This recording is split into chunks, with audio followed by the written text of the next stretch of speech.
appearance before Congress as our new chairman of the Federal Reserve. Annual inflation is still running above the Fed's 2% target. One only need to recall the bitter experience of double-dip inflation from the 1970s and early 1980s and the actions of then-Chairman Paul Volcker was forced to take to defeat it, to know why this second surge needs to be stopped.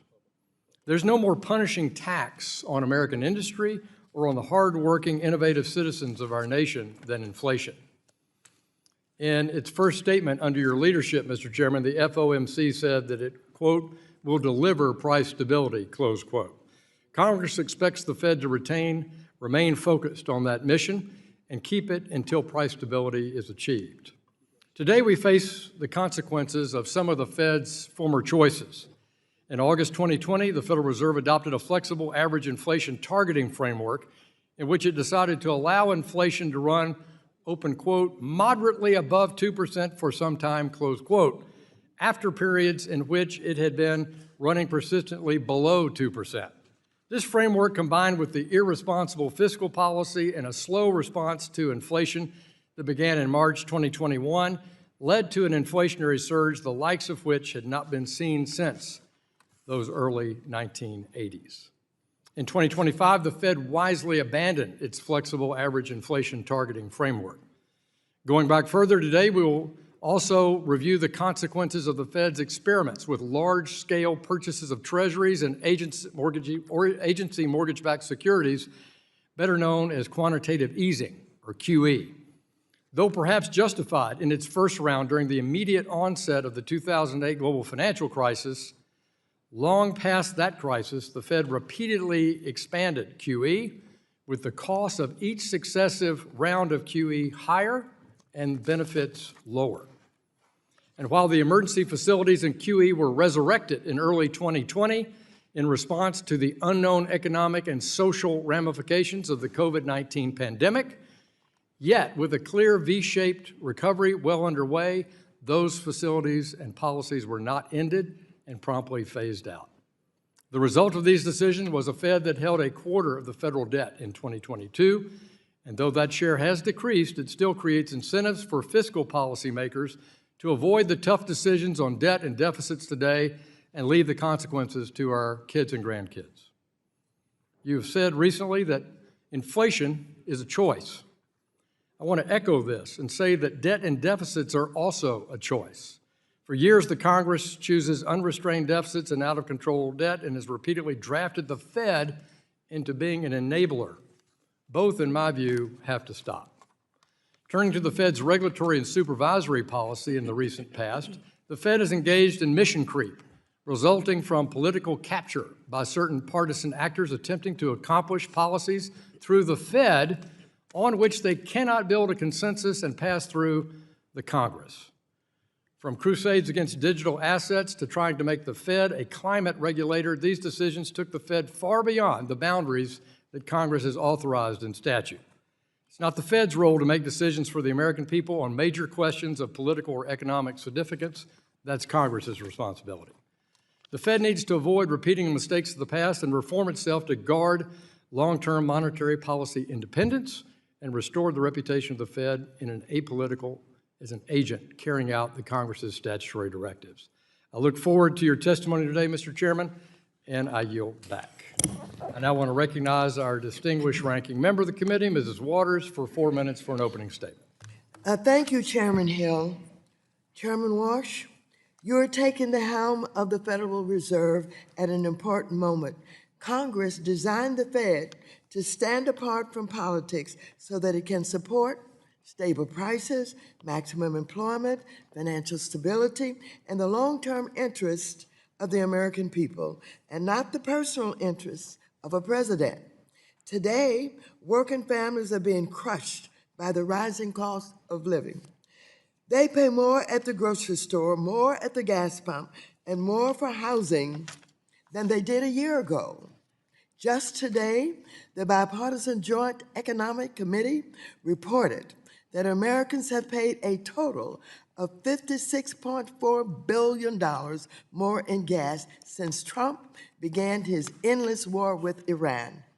That's $477 for each household in America. In fact, the Federal Reserve's own research shows that 1 in 10 Americans skips meals because they simply cannot afford it. Workers are also worried about what artificial intelligence means for their jobs and their financial security. The one common thread of all of this is Trump, whose policies and actions made the economy and the concerns of American people so much worse. His tariffs have driven up costs for consumers and businesses. His attacks on independent financial regulators have undermined confidence in the mission of institutions that have protected the public. His war in the Middle East, which has no end, continues to hurt gas and grocery prices. Despite this pain being felt by American families, there is one family making fistful of money, the first family. The Trump family has earned more than $2 billion since Trump returned to office, primarily from new crypto ventures that Trump's administration is supposed to oversee. Yet instead of addressing these growing conflicts of interest, Republicans are legitimatizing all of them. They blocked all efforts to stop this profiteering when they passed the stablecoin and crypto legislation. Chair Warsh, I understand you have committed to divesting all of your financial assets to avoid conflicts of interest. That should also be the case for the President of the United States of America. Turning to the Federal Reserve, Trump has repeatedly attacked your predecessor, Chairman Jerome Powell, because he refused to kiss the ring and bend monetary policy to the president's demands. His administration continues to try to remove your colleague, Governor Lisa Cook. I hope we hear from you today how exactly you will defend your colleagues and the Federal Reserve. You should also take no comfort in the Supreme Court's shielding the Fed when it overturned Humphrey's executor. The court vastly expanded presidential authority over independent agencies, and it is likely to still come for other functions of the Fed, like bank supervision next.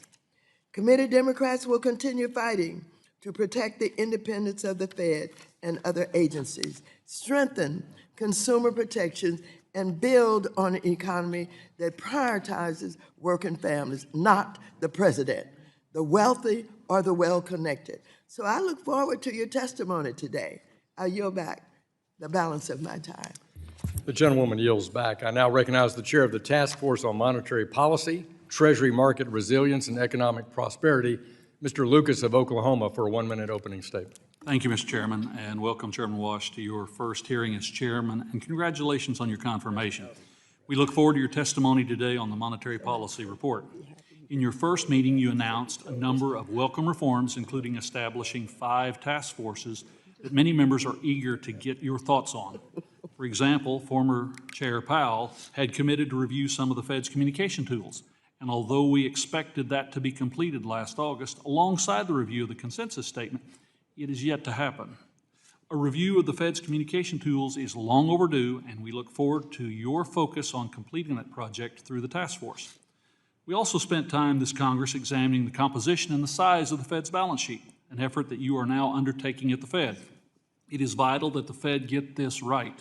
We welcome continued collaboration on that front. And I have a lot to talk about today. I look forward to your testimony and our discussion, and I yield back, Mr. Chairman.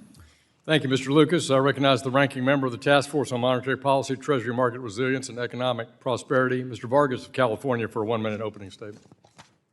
Thank you, Mr. Chairman, and Ranking Member Waters for calling this hearing. Further, thank you, Chairman Warsh, for coming before this committee, especially so early on after being confirmed.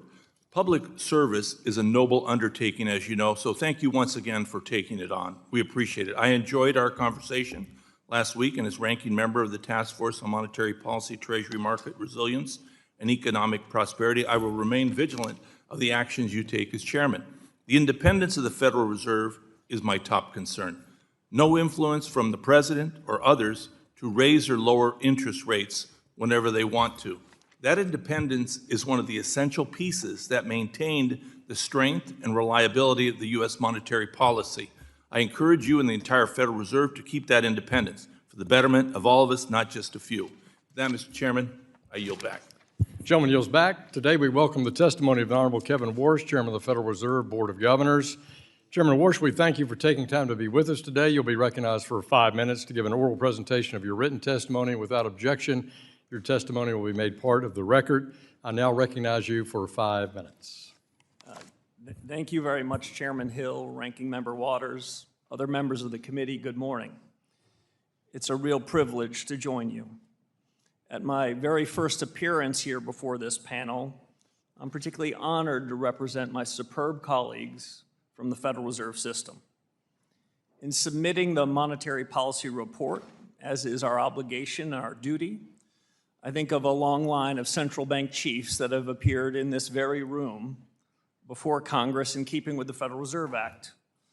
One of the largest figures in Federal Reserve history is Alan Greenspan, who passed away about a month ago after a century of life. We at the Fed recall the chairman's strong and steady leadership, his strong hand, in a period of rapid economic change. And today we honor his memory. As a country, we just marked our 250th year. And when Americans count our blessings, we include an economy predicated on the brilliance of our constitutional design and a system of ordered liberty, an economy without equal in all it's done for human flourishing. Some forms of Fed communications, which I've spoken about previously, are discretionary, but not this one, and for good reason. It's a prudent and wisely conceived obligation designed to keep the Fed accountable, responsible, and faithful to its congressional mandate of full employment and price stability.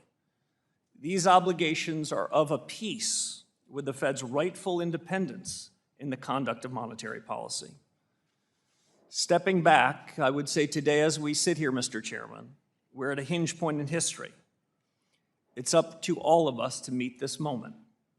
The task for this generation of policymakers and of individuals and households in the private sector is to ensure that the American economy excels far into the future.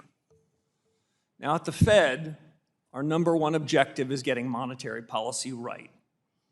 That's our clear and constant aim, the star we steer by. And if we get policy right, and I can assure you we will, the inflation surge of the last 5 years will be a thing of the past. Just a month ago, I chaired my very first meeting of the FOMC. My colleagues and I recognize that high inflation has been an undue burden on American households and businesses. And while monthly price volatilities and variations are inevitable, especially in an unsettled world, underlying inflation over longer time horizons is determined largely by monetary policy. As the chairman said at the outset, inflation's a choice. The members of our committee have no tolerance for persistently elevated inflation, and we share a resolute commitment to ensure price stability. This was the focus of our June meeting, at which we decided to hold the target range in the Fed funds rate at 3.5 to 3.75%. Now, naturally, our work at the Fed demands a proper reading on economic conditions.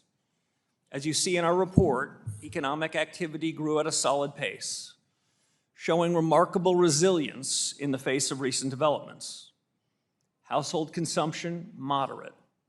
Manufacturing output, it moved up steadily this past year. The housing sector, however, gives a somewhat different picture and continues to lag. I want to highlight the most striking feature of this economy right now, and it's business investment. The rapid pace, which appears to be accelerating, reflects in part the construction of data centers and other infrastructure, and the immense demand for AI-related equipment and software. Investment in equipment overall increased about 8% for the year in the first quarter. Within that category, high-tech spending logged an especially impressive growth rate of nearly 25%. At the Fed, we don't yet know fully the extent to which the economy will benefit from AI. Yet it seems inevitable that that which we're now calling AI investment will soon just be called investment. Even so, new opportunities for the economy introduce new challenges for central bankers. We at the Fed are monitoring the implications for employment and for inflation. That brings me briefly, I'll end here so I don't go afoul of the time commitment, to the supply side of the economy, which deserves equal measure of discussion. Productivity growth has been strong, predating gains from AI adoption. America's labor force appears stable. Job creation has in fact kept pace with the workforce. The unemployment rate is low and changed little over the last year. And we've seen relatively few layoffs. In closing, I will say this. I came to my new position as a believer in the very best of the Fed's traditions. I'm heartened by the welcome I've received and by the encouragement of my colleagues in considering how best to advance the conduct of monetary policy. We have a duty to point this institution forward, to take a fresh look at current practices, to make sure we're serving the objectives you gave us, and we're going about it systematically. I've appointed task forces that you've already referenced in 5 key areas to improve the broad conduct of monetary policy. 1, Fed communications. 2, our balance sheet policy. 3, our use of existing data sources. 4th, productivity and jobs in an era of remarkable transformation. And 5, and not least important, the Fed's inflation frameworks. The purpose of this initiative is to equip the Fed to make better decisions in monetary policy and put these years of high inflation behind us. We're starting a new chapter, Mr. Chairman, at the Federal Reserve. In this consequential time for our nation, I can report to you that we at the Fed intend to be fit for purpose and focused on the future. We are the Federal Reserve, Mr. Chairman, and we're determined as ever to fulfill the mission that Congress has given us. Thank you, Mr. Chairman. I welcome your questions. Thank you, Mr. Warsh. We'll now turn to member questions. I recognize myself for 5 minutes.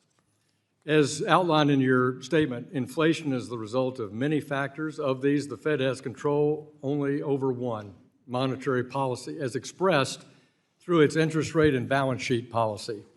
Today, a potential second surge of inflation is appearing due to factors outside the Fed's control. What the Fed can't control is how it reacts. Though upward pressure on prices may diminish on its own, it's not a sure thing.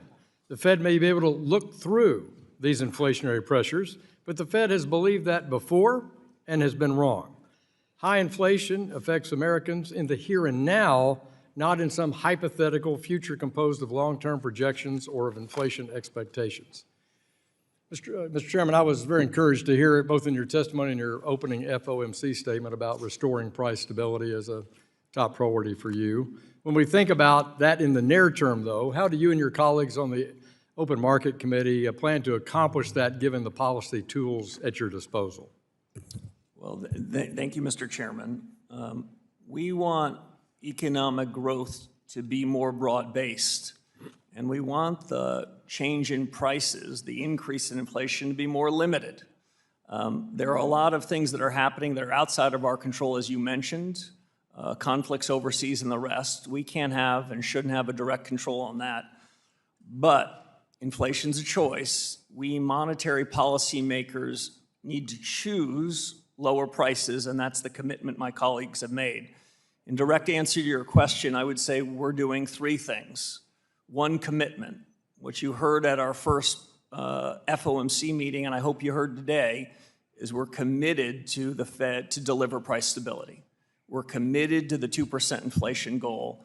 And so for businesses or households or market participants who came into this saying, well, they said before they were committed, but they seem to have tolerated a higher level of inflation, that commitment is resolute. Second thing that we can do is take ownership. This isn't a time for us to pass the buck, to blame others. The Federal Reserve can and will deliver price stability. We have the tools that you mentioned, both interest rates and balance sheet policy, that can help us achieve that aim. And we have the tools to deliver that. So it's a function of commitment, responsibility, and tools, and we're 3 for 3 and we'll deliver. Thank you. I referenced in my opening statement about the 2020 decision on tolerating higher inflation and that it's now been abandoned by the board. Clearly, I think that was a policy error. It was praised by some at the time in August of 2020, but I found it alarming at the time it took place. First of all, do you agree with the FOMC's decision to abandon that? And secondly, how do you consider this past 6 years of experience when you look at the task force work on the framework question for looking at inflation? Yeah, so there's no secret that at the time that the framework in 2020 was announced, the new framework, which was intended to get inflation higher, that at the time and in subsequent years before finding my way into this job, I was very critical of it. That central bank wasn't the first central bank to ask for a little more inflation and end up with a lot more.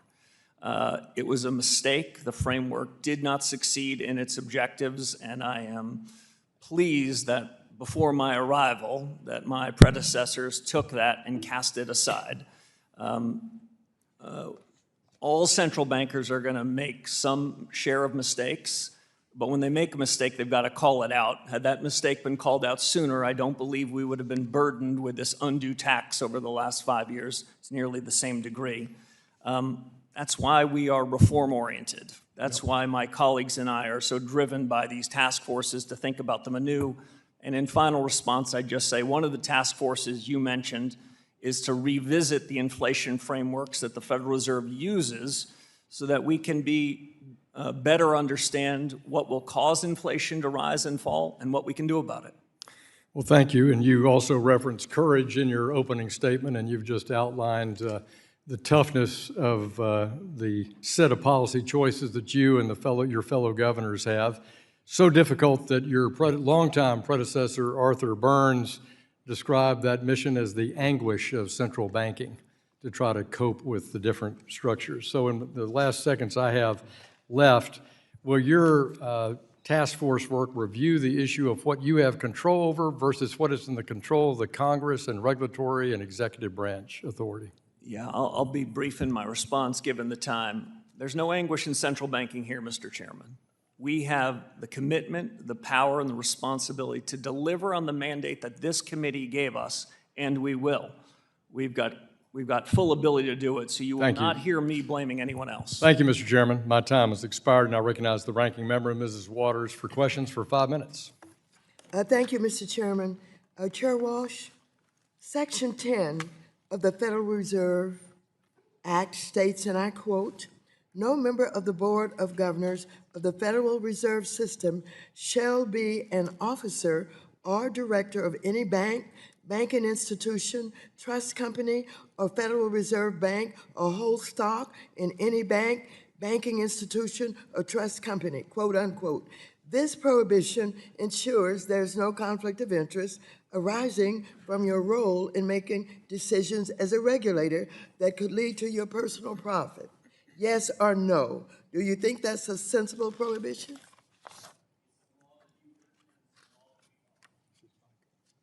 Check your mic, Mr.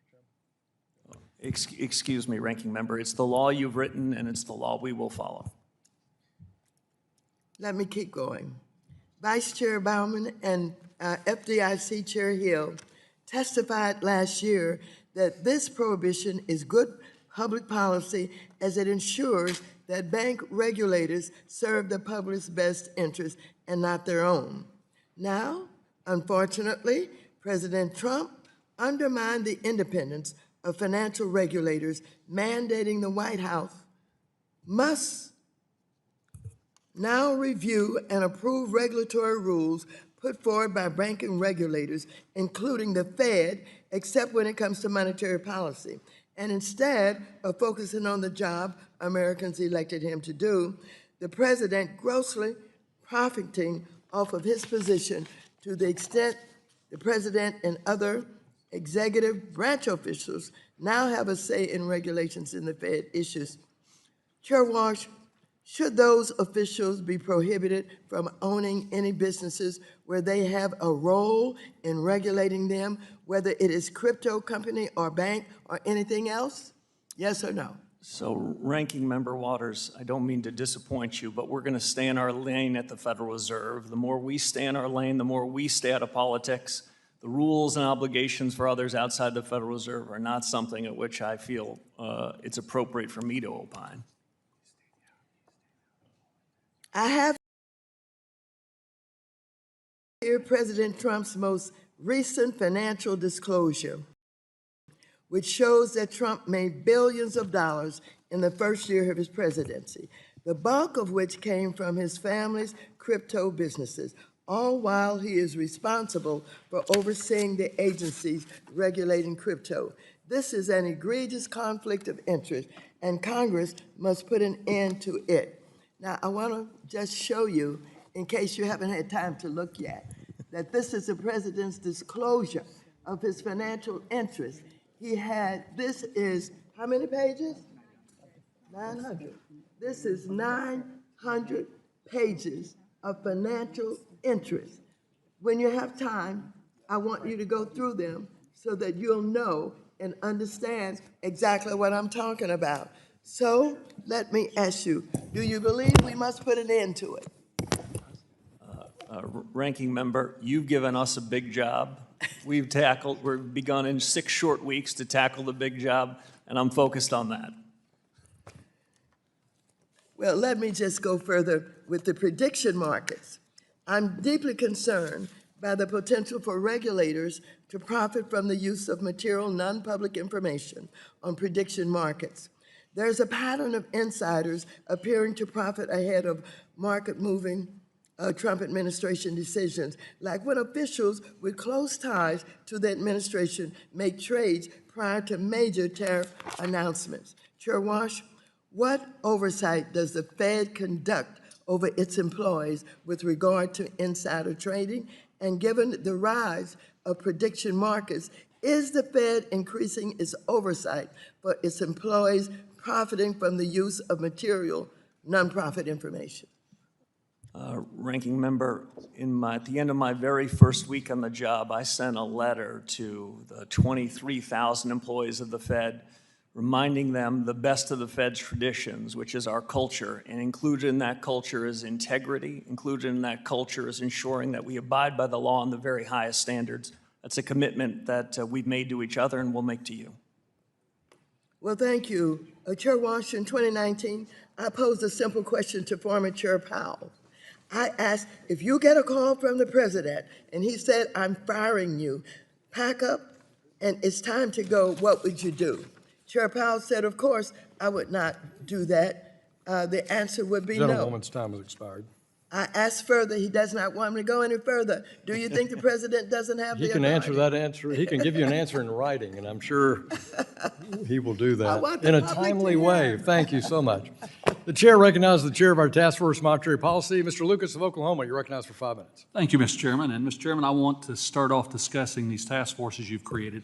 Clearly, Chairman Hill's Monetary Policy Task Force idea is catching fire as we see this go across the landscape. What do you anticipate the result of the task forces to be? Can we expect public reports or other documents? How do you envision presenting the results of these findings, Mr. Chairman?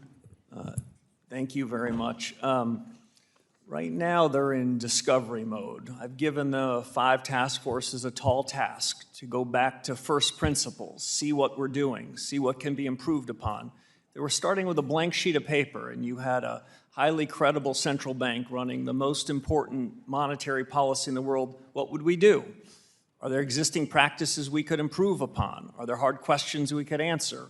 The changes in the economy relevant to that? In terms of disclosure, we're going to make sure that the external independent task forces, which are staffed by some superb Fed staffers, that they get to share their views first with the decision makers. There are going to be 19 of us around the table that are committed to listen to them with an open mind and make decisions. But there's going to be nothing held in secret here. This is a public discussion on these 5, and I'm happy to share the results and the thinking periodically between now and the end of the year, at which point I hope we've got some real conclusions. Of course, the committee task force is very sensitive on this thing. Let's move to the communications and balance sheet. A concern I raised with your predecessor is the potential for confusion on the purpose of adjustments to the Fed's balance sheet, absent clear and frequent communication. For example, the trading desk announced yesterday it's continuing the $10 billion in bill purchases this period, presumably to maintain ample reserves. I understand not wanting to preempt the work of the communications task force, but can you share your thoughts on balance sheet policy communication? Will you make it clear to the markets when shrinking the balance sheet is intended to tighten monetary policy rather than a deregulatory effort to avoid market distortions? Yeah, you raise a couple of very good points. First, that some of the boundaries of these task forces will overlap. In some sense, each of the task forces are charged with obligations that are ultimately the FOMC and the Board of Governors. So the communications task force and the balance sheet task force, there might be some overlap in their work. But let me cut to the chase. The balance sheet policies since the global financial crisis when I last served, the balance sheet regime has changed quite significantly. The size and duration of assets the Fed's holding have changed massively. They changed first in a period of crisis. That was the design of this new balance sheet policy. I don't want to prejudge decisions that this task force makes, but it's no secret of my long-held views, and I'll just state them 3 ways. One is the balance sheet is part of monetary policy. Monetary policy is made both through interest rates and through the balance sheet policies. The balance sheet isn't merely about plumbing. So that's point 1. Second, I want to assure you that if there were a change in balance sheet policy, that we would preview it, explain it, debate it, and no changes in balance sheet policy would happen without good advance notice to the likes of this committee and broadly financial markets.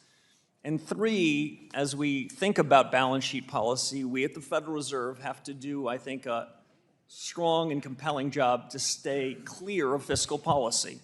We want to be out of the fiscal policy business, which is between you and the Treasury Secretary and the President, and focus on monetary policy. Those are among the big questions I've asked this group of 3 distinguished leaders to take on, and I look forward to hearing what they have to say about it. The composition of Treasury purchases continues to trend towards more price-sensitive market participants. The MPR details this trend along with the strong demand and increased liquidity, though we know from experience conditions can worsen quickly in the crisis. How are you thinking about financial stability and the threat of fiscal dominance as Congress fails to get spending under control while the demand for our debt, including the Federal Reserve, continues to change? So it's an excellent question. As we sit here today, the average duration, that is the average outstanding stock of assets that are held by the Fed and U.S. Treasuries is about 6.5 years. The Treasuries that held in the market are about 4.5 years. I understand in periods of crises, like the 2020 pandemic and the 2008 crisis, central banks by design needing to step into markets to create a fair price. But in more benign times, when our overall holdings are larger than the market, that's something where monetary policy is, in the language of former Chairman Volcker, on the edge of its authority. These are among the questions that this task force will look at. Thank you, Mr. Chairman. Yield back, Mr. Chairman. Gentleman yields back. Chair recognizes the ranking member of the House Small Business Committee, Ms. Velasquez of New York, for 5 minutes. Right here. Welcome to the committee. I would like to start with a straightforward, simple question. Do you work for Donald Trump? Yes or no? If I'm permitted to say, we're an independent central bank. We're honored to be independent. Our independence came from you. Okay, that's enough. Thank you. What steps would you take if the president or others in the administration target you or your fellow governors because he doesn't like how many of them are voting on interest rate policy? So it's not my intuition to engage in hypotheticals, but I'll tell you this: the Supreme Court said that's an easy way out. The Supreme Court said that the Federal Reserve and the conduct of monetary policy is independent. the extent there were questions about it, the courts answered those questions. So what would you do? I would continue to do my job. Okay, good. Chair Warsh, do you agree that current monetary policy exists in an extremely polarized and politicized environment? Outside the four walls of the Federal Reserve, there's no doubt a lot of politics. But my goal inside the central bank is for there to be no politics. To the extent there's politics there, we're going to get rid of them. Well, I, along with many on my side, will say that the attempted firings of a sitting Fed governor and Fed chair in the central bank's 111-year history is quite the politicization and polarization of the Fed. Chair Warsh, at your nomination hearing a few months ago, you said, and I state, I am committed to ensuring that the conduct of monetary policy remains strictly independent. You just said that. Are you still committed to conducting independent monetary policy today? Absolutely. Given the current mistrust of government and the political environment surrounding your appointment, the decision to limit communications and offload Fed objectives to clandestine task forces with no clear transparency calls your motivations into question. Can you commit today to institute an explanatory framework that details the reasoning of the Fed's actions following policy changes? Yeah. I'm here today, Congressman, to do just that. And I think I've demonstrated in my first 6 or 7 weeks in office a commitment to independence and a commitment to reform. Those two are of common importance, and I'm going to deliver on both of them. I'm glad to hear that. Thank you. Chair Warsh, at your first post-AOMC meeting as chair, you were asked how you intend to handle Fed communications going forward. You answered, and I quote, "We made some changes today. I expect more changes to come, and some of those might well be worthy of a press conference." To me, that is not a very definitive standard. Can you commit today to creating a fixed public standard for which FOMC decisions and procedural changes trigger a press conference rather than deciding case by case which ones might be worth it? Yes or no?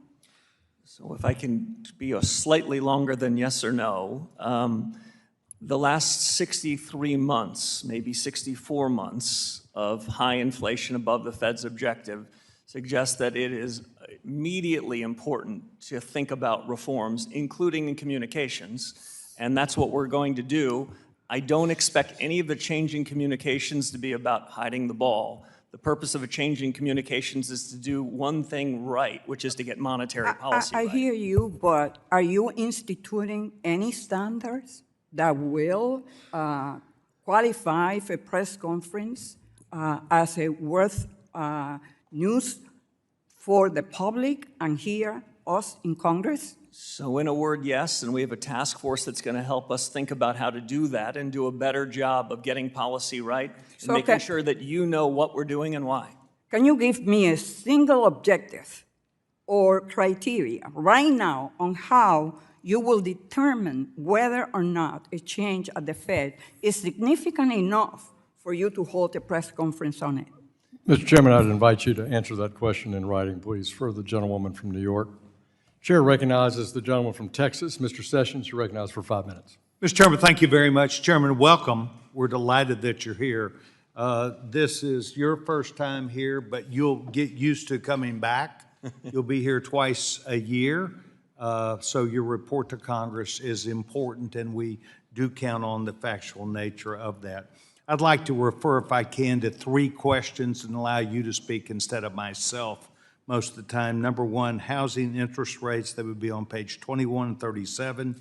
Then understanding better the agricultural stability of that marketplace. I represent a hugely agricultural district, And second, or lastly, the labor market outlook, that's page 16. I'll let the gentleman please move forward, and I'll prompt you now on the first one, housing interest rates. You would please talk to us, your view of that. It's higher than what I want, but you're the person that's in the seat today. So as I mentioned in my opening statement, prepared remarks, the economy is solid. Financial markets look like they're in very good condition. But when we look at housing markets, the story is much more uneven. 30-year fixed-rate mortgages, which is really the relevance of much of this discussion to a lot of hardworking Americans, it's higher than it's been, and in part, that's because of inflation that has been above the Fed's objectives. Okay, and looking forward, so we have your goal, what can we look at you and say, what is our new chairman going to do about that? So he's going to deliver price stability with his colleagues at the FOMC. And what we can do in making sure that people are confident that the change in prices is at such a level they don't have to think about it and they don't have to talk about it. That is consistent with long-term Treasury yields being lower, and that's also consistent with mortgages being more affordable. Well, I agree with that, and I'll look forward to that. Agricultural outlook, as you know, farmers, the farm economy is going through some changes. Your viewpoint on that? As you know, the Fed does not target particular sectors, but that doesn't mean these sectors aren't incredibly important. The housing economy matters to the economy, the overall economy, and so does the ag economy.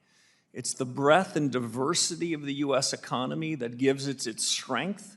It's the dynamism of what's happening in each of these sectors, including in agriculture, that gives us great comfort that economic growth can be materially higher than it is.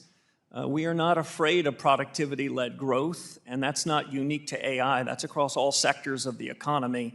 As I mentioned to Chairman Hill, we're looking for growth to be broader and the change in prices, the inflation in prices to be more limited.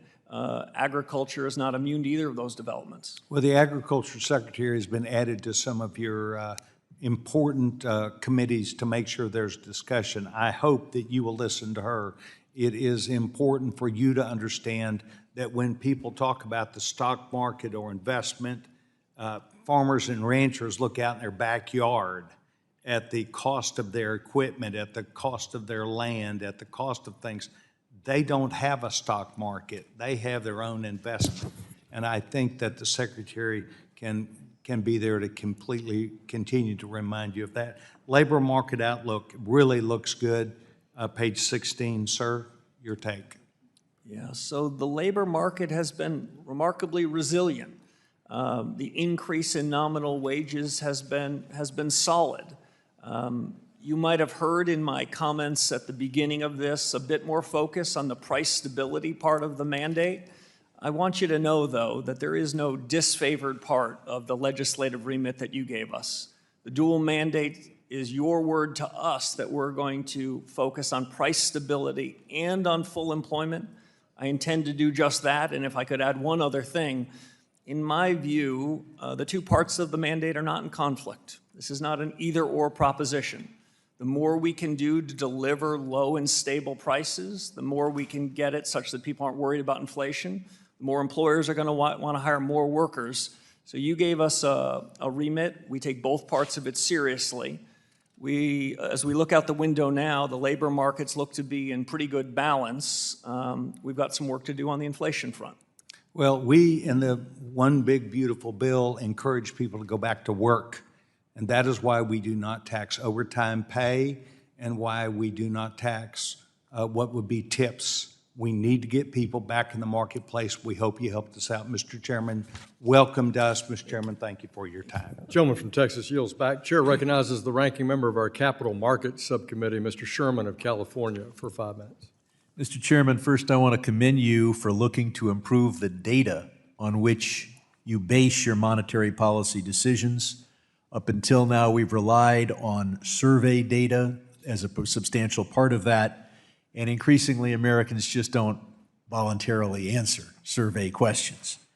I want to commend you for declaring your independence. We saw what happened in Argentina, Venezuela, and most notably Turkey, when federal central bank independence is eroded.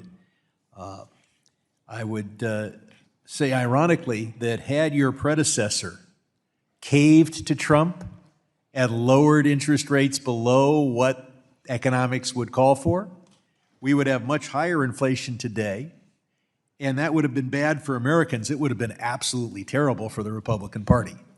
So the independent, your agency has saved Donald Trump from himself.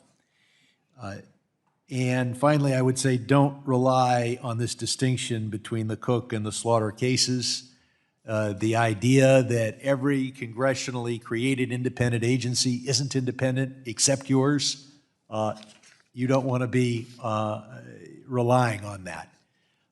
The distinctions the court makes between your agency and every other agency are rather weak historically. Our capital markets support our business expansion and our economy. Money market funds are an important part of that, buying short-term commercial paper from corporations. Our payment system is designed to meet the needs of honest Americans. That's why we have an anti-money laundering, know your customer rule that makes it a bad system for drug dealers, sanctions evaders, et cetera.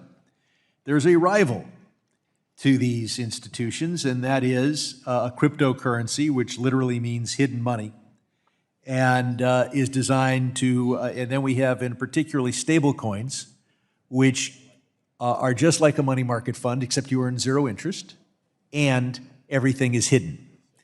Now, the Federal Reserve established liquidity facilities to support money market funds in the last crisis. Will the Federal Reserve support cryptocurrency or stable coins if they face a run-on from investors? So, Congressman, thank you for mentioning many of those issues. We talked about a lot of them in your office, so I appreciate it. I still have the scars from the 2008 financial crisis. We all do. I still have the scars from the extraordinary efforts that my colleagues and I, under Chairman Bernanke's leadership, had to do.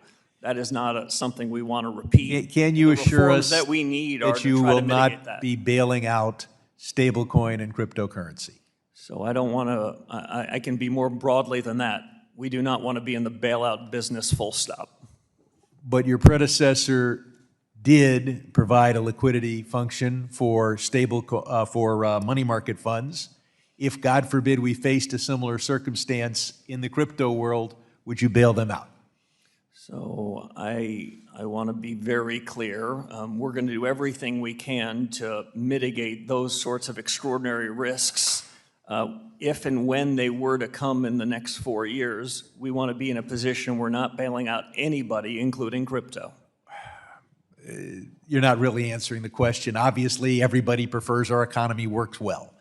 And I'm certainly concerned with giving non-banks direct access to the payment system, and this Kraken filing with the Kansas City Fed is concerning, but I want to move on to Basel III. Your predecessor said that the capital requirements for banks in 2019 were about right. The current reproposal substantially raises those capital requirements. Were capital requirements about right in 2019, or should they be higher than that today? So the good news is we have a proposed capital rule that's out for comment. I'm quite interested in getting the reports and the comments on that, and I look forward to reviewing those and making a judgment. I would say, as a first principle, strong capital ratios, strong liquidity ratios, strong supervision, and strong market discipline, they're all of a piece to ensure we don't find ourselves in a world where there's unsafe or unsound institutions. We, of course, want strong limits. On the other hand, if you go overboard, you hurt economic growth and hurt the economy. I hope in that review process you'll look at low-income housing tax credits, where you've already moved from 400% to 100%. It should be closer to 20%. These are very stable assets. Gentleman's time has expired. And my time has expired. Appreciate you, Mr. Sherman. The chair recognizes the chair of our subcommittee on financial institutions, the distinguished gentleman from Kentucky, Mr. Barr. Thank you, Mr. Chairman, and Chairman Warsh, congratulations on your confirmation and swearing in as the 17th Chairman of the Federal Reserve.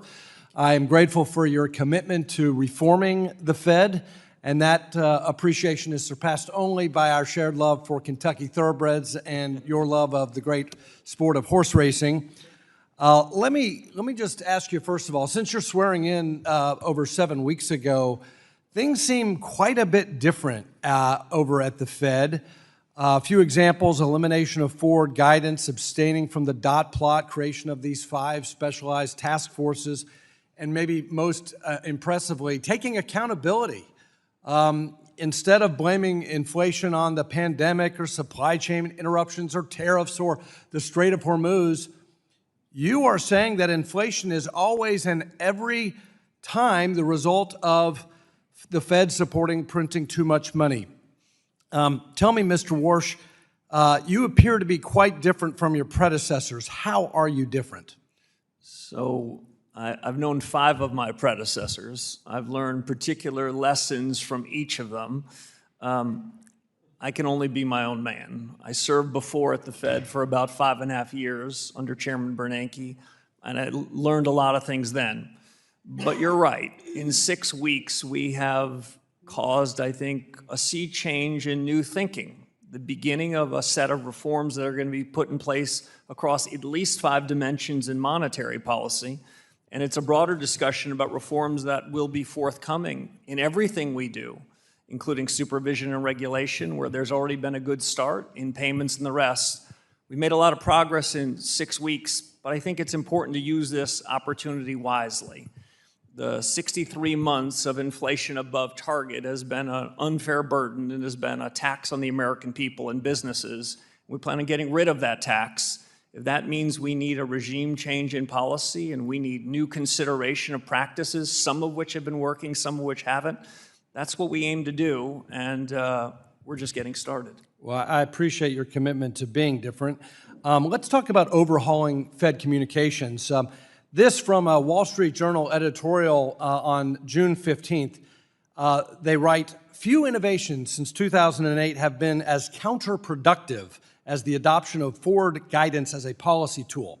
The constant yammering, long policy statements, press conferences after every FOMC meeting, nonstop speeches by Fed officials, and above all, the quarterly summary of economic projections has exposed how little the Fed understands about the economy and trapped officials in errant policies."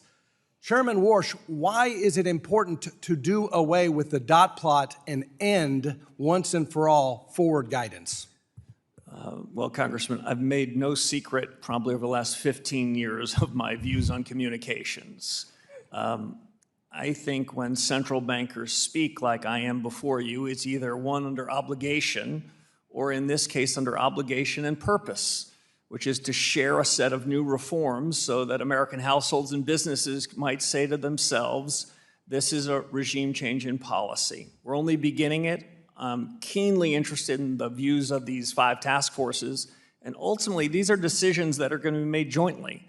The best of the Fed's traditions are to work collegially, and I've really been quite impressed how open-minded my colleagues have been to take it up, specifically in communications.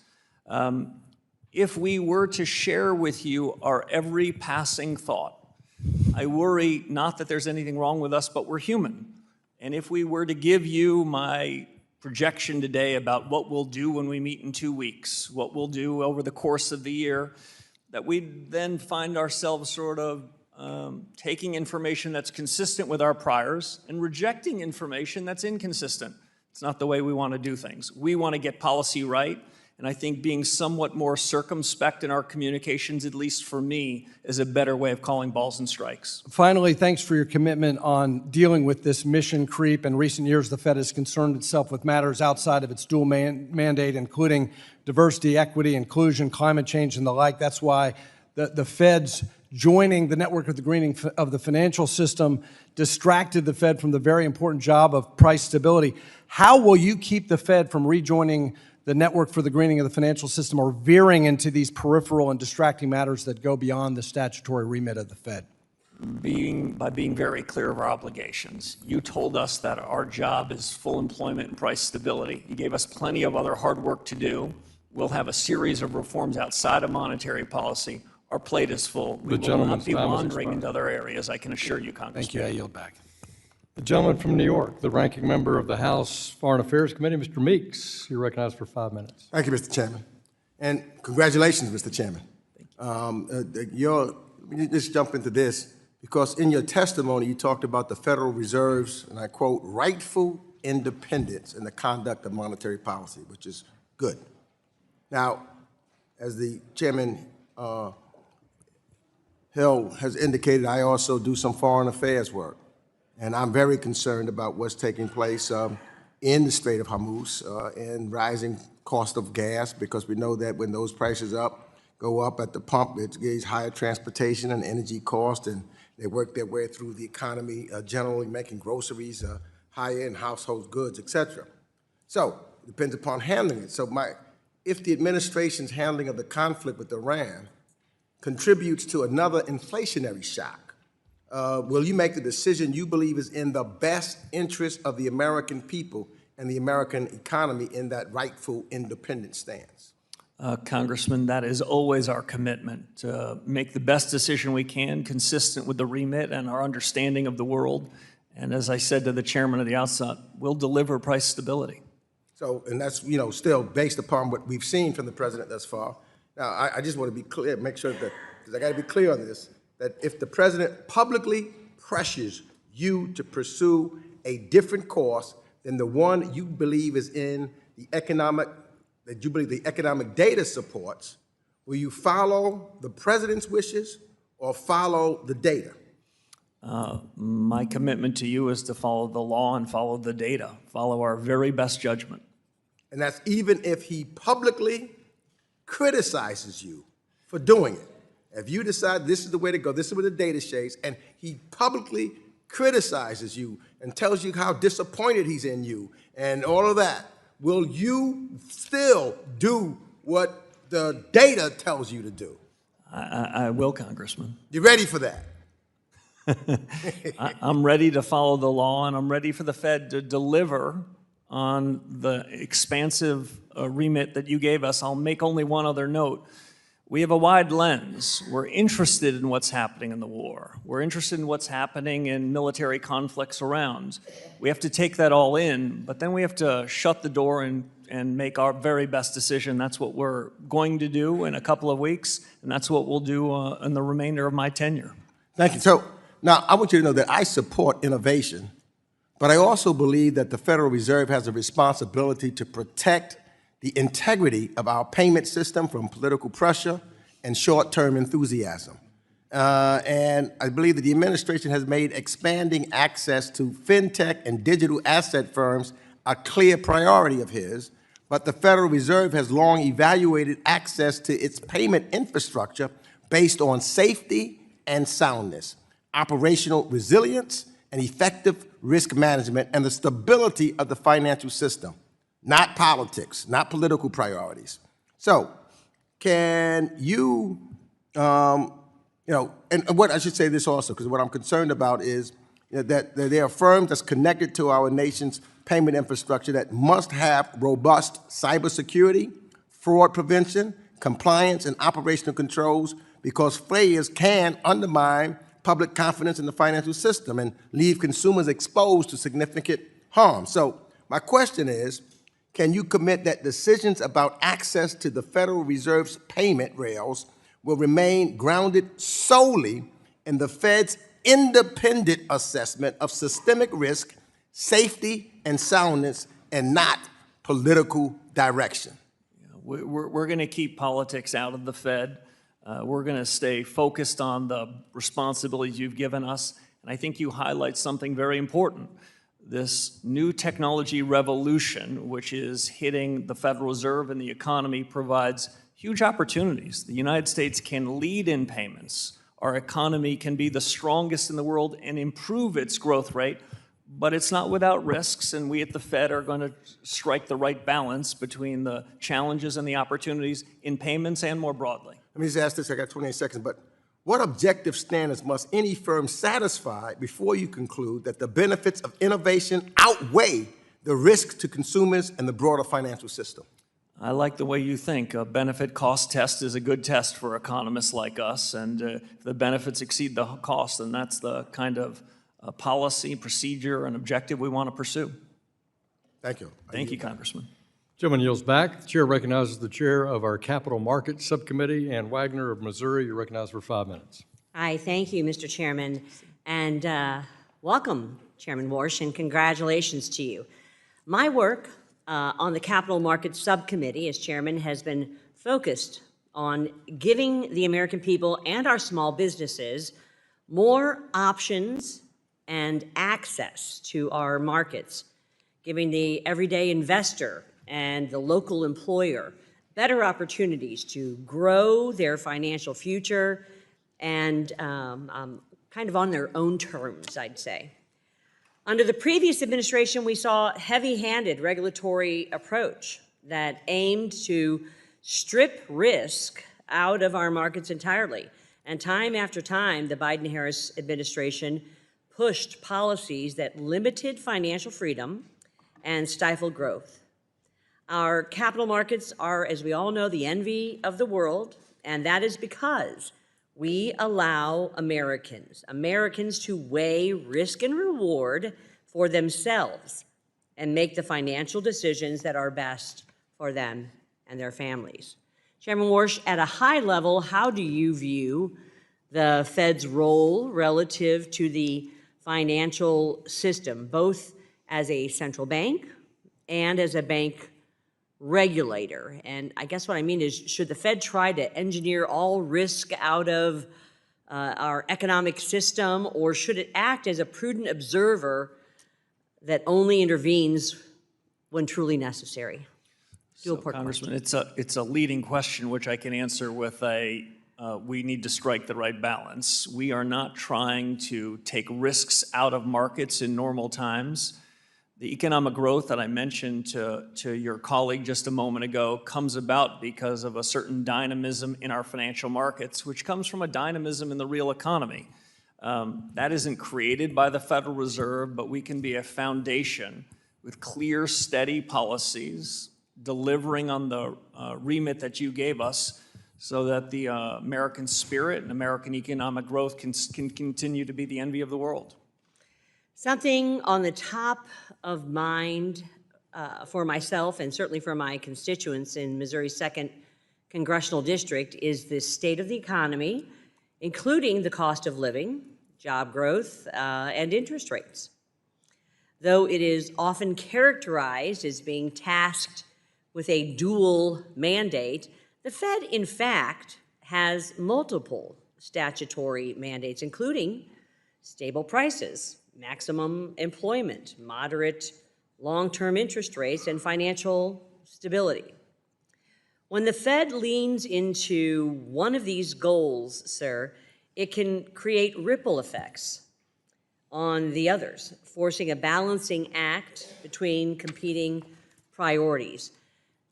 Chairman Warsh, how do you weigh these different mandates and the trade-offs between them? So I'm a little different than some in the economics profession on that, Congressman. I do not think we have a cruel choice between stable prices and full employment. I think the mandate that you and Congress gave us are entirely consistent.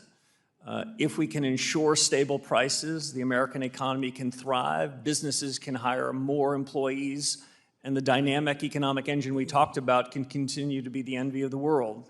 I don't think we have to run a balancing test. I don't think it's an either-or proposition.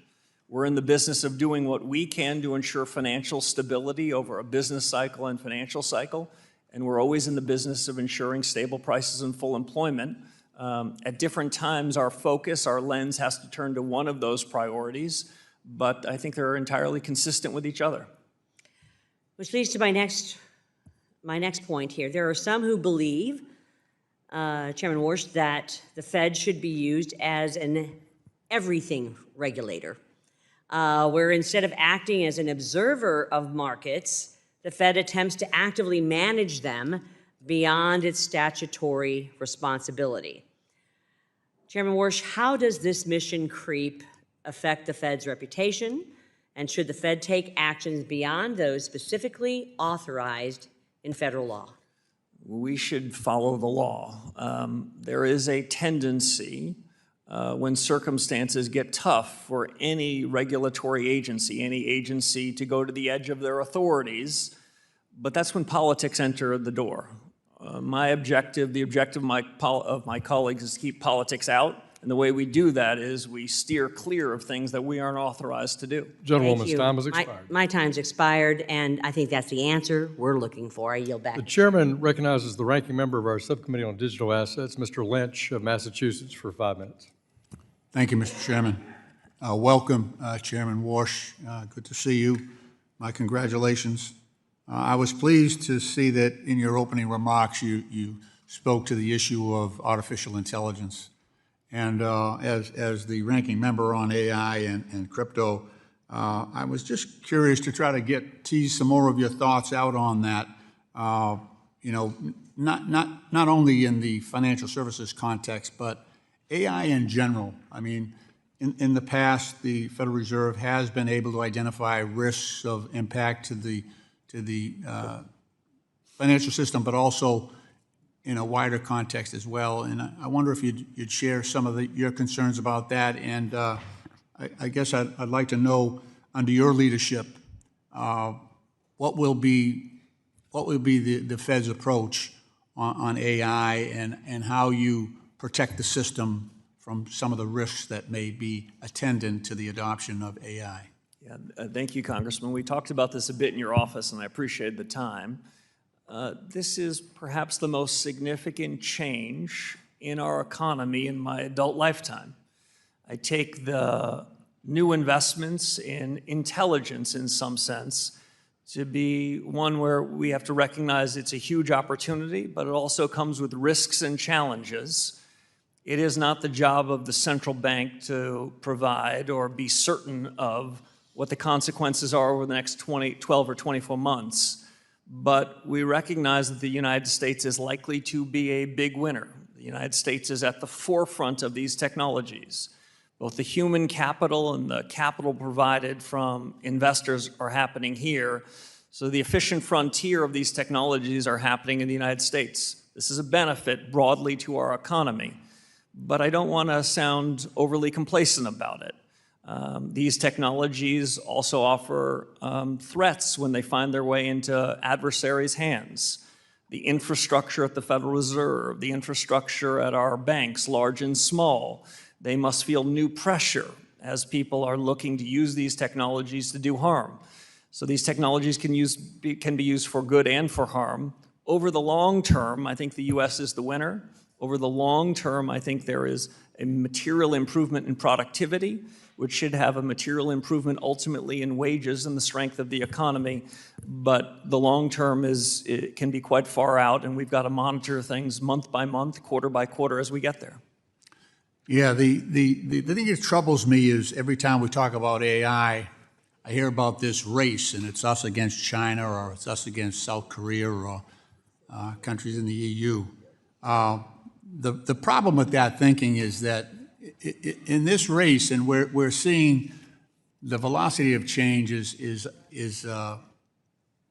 enormous. It's exceeding obviously our ability to regulate AI. At the end of the day, I don't see the United States as the winner. I don't see China as the winner. I see artificial superintelligence as the winner. That's where we're rushing along this course, and at the end of the day, we're creating either us, and it doesn't matter whether the creator of artificial superintelligence is a good guy or a bad guy, or a good gal or a bad gal. That superintelligence itself will be the entity that we have to confront, and I just worry about the broader impact of what's going on right now. There's tremendous resources, as you know, being poured into AI. I just hope that the course of regulation does not meet the same fate that the regulation of crypto did, where the crypto industry spent close to $250 million up here on Capitol Hill, and they got the bill they wanted. If that happens with AI, we are in serious existential trouble, not only in this country, but in this world. And I do believe that the Fed, your position, has influence, has the ability to seek out those dangers that others may not identify. And I just ask you to please consider your role and the resources that you have, that maybe you can put a task force together to look at the broader implications of the adoption of AI. They can't even show us, they can't even explain some of the things that they're using right now. The explainability gap is enormous, but I welcome you. I wish you the best. I really do. I wish you the best for all of us. Gentleman's time has expired. I yield back. Chair recognizes the gentleman from Georgia, the Vice Chairman of our Financial Institutions Subcommittee. Mr. Loudermilk, you're recognized for 5 minutes. Thank you, Mr. Chairman. And Chairman Warsh, welcome. Thank you for being here, and Godspeed with the position you now have, and we wish you the best of luck. Thank you. First, I want to talk about Operation Choke Point. As you are fully aware, Operation Choke Point 2.0 involved partisan actors at the Fed using, quote, reputation risk as a means to target and debank firms and individuals in the digital asset ecosystem. The energy industry and really anyone that partisan actors at the Fed believed unworthy of a bank account or loan. This was especially egregious given the fact that the Fed does not have a statutory authority from Congress to supervise for reputation risk. While I'm happy that reputation risk has been wiped from the Fed's guidance to examiners, can you please tell us what steps the Fed can take to durably ensure that statutory silence is never again abused by partisan actors to attempt through the Fed what they cannot make through law in Congress, and also what actions that you may be taking? So thank you, Congressman. Reputational risk has been removed from the dashboard that supervisors and regulators will have anything to do with. My view is that being a good supervisor and regulator is tough business, and we don't need to make it harder by bringing politics into it. Vice Chair Bowman has begun a series of reforms before I arrived in this, and I think you're going to find in the coming quarters and years we're going to continue to reform and refine our regulatory system so that we can have a safer and sounder financial system, and I'll add a more competitive one too. All right, thank you for that, and we appreciate your work in that area. The Fed currently holds a considerable share of federal debt and has for almost 2 decades now. With a ready buyer and low interest rates, it's not surprising that Congress has been incentivized to run up large and growing deficits over the same time frame. You've spoken before about the Fed's role here and the threat of monetary dominance and fiscal dominance. How can the Fed get out of the business of underwriting Congress's fiscal irresponsibility? One thing we can do is think hard about when we're going to be buying debt from the Treasury.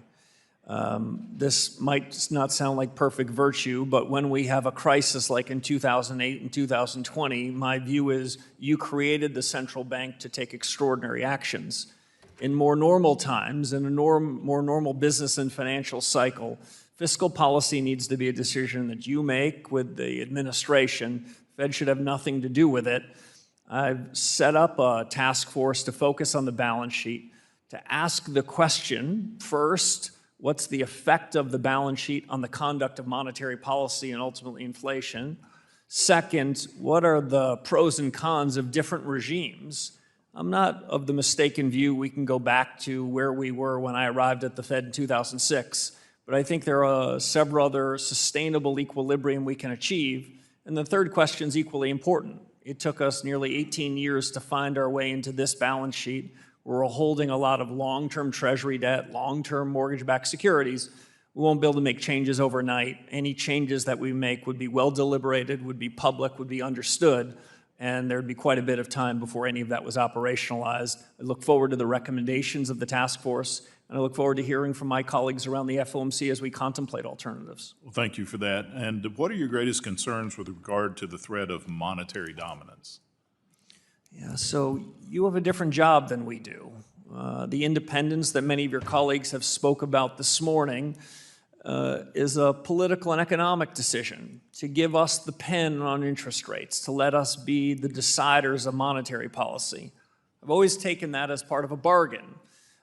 You're giving us independence in that, and my judgment is we should be staying out of fiscal policy. We shouldn't be weighing in, no matter how tempting it might be, either directly by buying assets that have some flavor of fiscal policy, or by opining on subjects that really isn't our business. We're going to try to stick in our lane at the Federal Reserve. We've been good at that for the last 6 weeks, but there's always a temptation to wander in other areas. I'm going to try to be reserved in my comments on fiscal policy with you and your colleagues. That's your job, it's not mine. Well, thank you for those answers. They're very thorough and very refreshing to hear. And with that, Mr. Chairman, I yield back.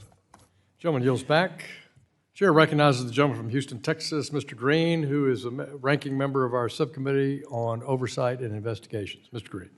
Over here, Mr. Chairman. Thank you. Thank you, Mr. Chairman. I thank the ranking member as well. And I welcome you to the committee, Mr. Chairman, but I would also say to you that I will pray for you. And I'll pray for you because many of the questions that have been predicated today hinge upon a belief that you will sanction the president's desires. It is thought among the general public that you're in the position you're in because the president could not have the influence that he wanted to have with the prior chair, and he believes he can have it with you. So I hope that you will stand firm and honor your commitments that you're making, though some of them are not firm commitments as I understood your language. You indicated that you're interested in war. I appreciate this, but I believe you should also be interested in speculative bubbles. My assumption is that you are. Are you interested in bubbles, speculative bubbles, Mr. Chairman? We've got a wide lens. We spend a lot of time thinking about what's happening. I'm going to take that as a yes. Now, given that you're interested in speculative bubbles, let's just talk about a bubble that occurred. President Trump's meme coin, $Trump, profited an average of $1.74 million per day over his first year. $1.74 million per day. This amounted to approximately $636 million in total royalties and licensing fees generated at its launch. While this was happening, during that same period of time, nearly 1 million investors lost a combined $3.8 billion. This is because that meme coin lost value, dropped precipitously in value. It was a bubble, by the way. It is nothing. Anybody who's listening to me, if you've invested in a meme coin, you've invested in nothing. Zero. In a righteous world, it would be illegal. But given the Secretary of the Treasury that we have currently, it is not. And that's very unfortunate. SEC, the Secretary of the SEC, it is not. I think that we should concern ourselves with these speculative bubbles. And whether you like it or not, you have to concern yourself with it because when you lower interest rates, you lower the rates such that there's more capital available for people to use for speculative reasons. So you have to be concerned about it whether you want to or not, because you don't want to see a speculative bubble. Can I have your assurance that you will be concerned about these speculative bubbles, Mr. Chairman? So, Congressman, we want a resilient, strong, safe financial system, and we are looking at financial markets and we're looking at the real economy to make sure we deliver on what we can. Some of these other subjects are really more in your purview and responsibility than they're in my purview. Excuse me for interrupting, but I have to. They're in my purview, but only because I choose to have them in my purview and I make an issue of them. I have to vote on them. But they're in your purview too because you decide whether the rates go up or down. And if you lower them, then people can engage in these speculative bubbles, such as the Trump meme coin, and they can lose a lot of money. Losing billions of dollars while the president makes millions on a daily basis. This is the epitome of ridiculosity. At some point, we all have to take a stand, Mr. Chairman. This is going to be your opportunity. You're going to have to take a stand at some point because this president is interested in making money. He puts money ahead of the people of this country. The people of the United States of America are secondary when it comes to the president. They may even be tertiary or quaternary, but they're not first. And at some point, you're going to have to make a tough decision as it relates to this president. Look, I'm not going to prejudge you. I'm going to assume that given your statements and the latitude that the Supreme Court has given you, that you'll make the right decision. But you're going to have to be concerned about a speculative bubble, especially as it relates to crypto. This is something that we'll all have to address. I thank you very much. Gentleman yields back. Chair recognizes the Vice Chairman of our full committee, Mr. Heisinger of Michigan, for 5 minutes.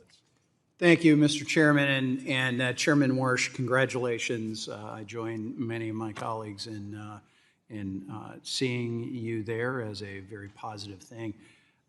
In late 2021 and 2022, as has been referenced by a few others, the Fed had recognized inflation was not transitory.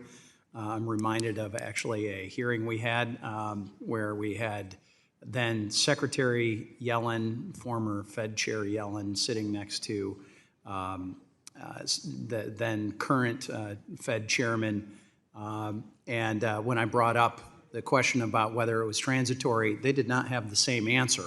And it was interesting seeing how that lag, and it sort of played into the fear that many of us had that there had been more to this foot dragging coming out of the Biden administration. The quick question is, while the appropriate speed of a response depends on what is driving inflation, I think you would certainly agree. I'm curious your view of how the Fed should make that judgment and act quickly once it does, because I think, as has been pointed out, there was a lag. So, Congressman, I appreciate the question. We only look to the past for lessons learned. We're not trying to relitigate the decisions that are made of our predecessors, but the reforms that I've already announced in communications, the task forces that have been established, are an attempt to make the conduct of monetary policy better, swifter, more sound, so we can deliver price stability. Our number one objective is to get policy right, and my judgment, as I said to one of your colleagues before, is that demands an open mind. That means not pre-committing to decisions before we take it up inside the four walls of the Federal Reserve. And so you'll hear from me a lot less forward guidance and a lot of listening. Generally, as a practice, what we're going to try to do, especially at the beginning, is deeper, more serious discussions among us, fewer pronouncements. So I appreciate you don't want to relitigate the past, but I do think, as we all know, we also learn from history. And during the previous administration, the Fed took some pretty major regulatory actions, some within its statutory authority, and in my view, maybe excessive, but others that were clearly beyond what Congress had really authorized. And you know, everyone agrees a safe and sound banking system is essential to monetary policy, the economy, and the American people. But when the Fed exercises exceeds its statutory authority, or reinterprets old laws to claim new powers, that to me is mission creep. Can you assure us that future bank regulatory proposals will respect the important procedural guardrails established by the Administrative Procedure Act? The APA has been, in many ways, trampled, I believe. which often received only nominal consideration under the previous administration. How are you going to handle this? So we're going to follow the law just as you say. You've established a set of laws. There's a set of regulations by which changes in supervision and regulation, changes in guidance can be made. We intend to follow them with an objective, as you mentioned, of a safe, sound, and again, I'll add, competitive banking system. This is a huge strength for the United States, and our banking system is stronger and more resilient than most around the global economy. Expound a little bit about your views of the importance of a banking system to the American people and the benefits to them of a Fed sticking to the authorities that Congress has given it, and rather than going far afield. Yeah, so we've got to keep politics out of the Fed. Politics can find their way into the Fed through any of the range of powers that you've given us. Our supervisors and regulators have a lot of authority over the thousands of banks that are regulated in the United States. Explicit authority and also authority when they knock on the door and they ask a series of questions. One of the great strengths of the U.S. economy is the diversity of institutions we have in the banking business. Most of the G20 counterparts we have, they have a handful of banks. They're implicitly backed by their government. One of the untold strengths of our economy is the diversity of our banking system. We've got regulators that need to ensure that the regulation and supervision are tailored to what happens in those institutions. One size fits all might work for other countries. It doesn't work in the U.S. And the vision I have, Congressman, is liquidity and credit that comes up from the real economy through the banks. Thank you. And gets aggregated, not top-down liquidity provided by the Federal Reserve. Thank you. I yield back. Thank you. Chair recognizes the ranking member of our subcommittee on housing and insurance, Mr. Cleaver. You're recognized for 5 minutes. Thank you, Mr. Chairman. Let me first, before I ask any questions, express my personal appreciation for you and Ranking Member Waters for allowing and giving my partner, Mike Flood, and I the opportunity to go out and deal with this housing issue that, frankly, I think is going to add a whole new dimension to our ability as a federal government to increase this human need for housing. So thank you very much. I appreciate, and I know he does as well, all of the freedom that you guys gave us. Thank you, Madam Ranking Member. Mr. Chairman, congratulations for your new step and your career and for being here. I appreciated having a good conversation with you prior to this hearing. And I'm sure that you're not surprised that there's a great deal of interest in independence. And in theology, you said there are 4 endowments of the human species, and one of them is independence, that we have an independent will. And I'm interested in a declaration of independence, if you will. Wax eloquent on your view about the independence of the Federal Reserve. So the independence of the Federal Reserve is sacrosanct. Part of the reason for the Fed's power comes not just from a printing press, though it can be useful from time to time. It comes from our credibility to make the best choices we can, consistent with the law that you've written for us.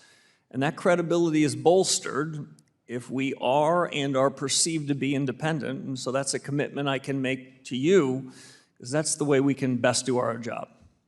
Well, thank you very much. Independence is a big deal in the real world, and then certainly with the Federal Reserve. But I also have to say that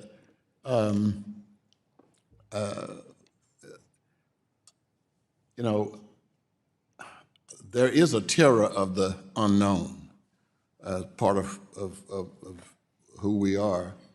And the oldest and strongest of the human emotions is fear. It's almost the first thing we have, even babies will jump because there's a fear of falling. Even they may not even realize they're in the world, but there's this fear. And I'm not sure what to call this, maybe AI anxiety, but I clearly have it. And it's only, my youngest son is an actor, and it would be inappropriate for me to tell everybody here to watch Sweet Magnolias on Netflix. However, I am concerned, he's concerned, as many of the people in that business, about what AI can do to that whole profession. But there's this fear that at some point that AI may become more intelligent than human beings, and then put us in a situation where we become obsolete. Do you have, as the chair of the Federal Reserve, concerns about AI that you wish we knew and would address? Thank you, Congressman. This is the most exciting opportunity, but with it comes the kinds of risks and challenges that you highlight. We at the central bank need to look at these with a view towards what do they mean for our mandate? What does it mean for our expectations of inflation over the next couple of years and beyond? What's it mean for employment? You told us that's our job. And so we have to look at artificial intelligence and the surge of technology with open eyes about it. I must admit that part of these challenges, I see huge amounts of talent and thinking inside at the Federal Reserve, but I wanted to bring in some outsiders to share a view, so I've created a task force on productivity and jobs to help us think about that connection.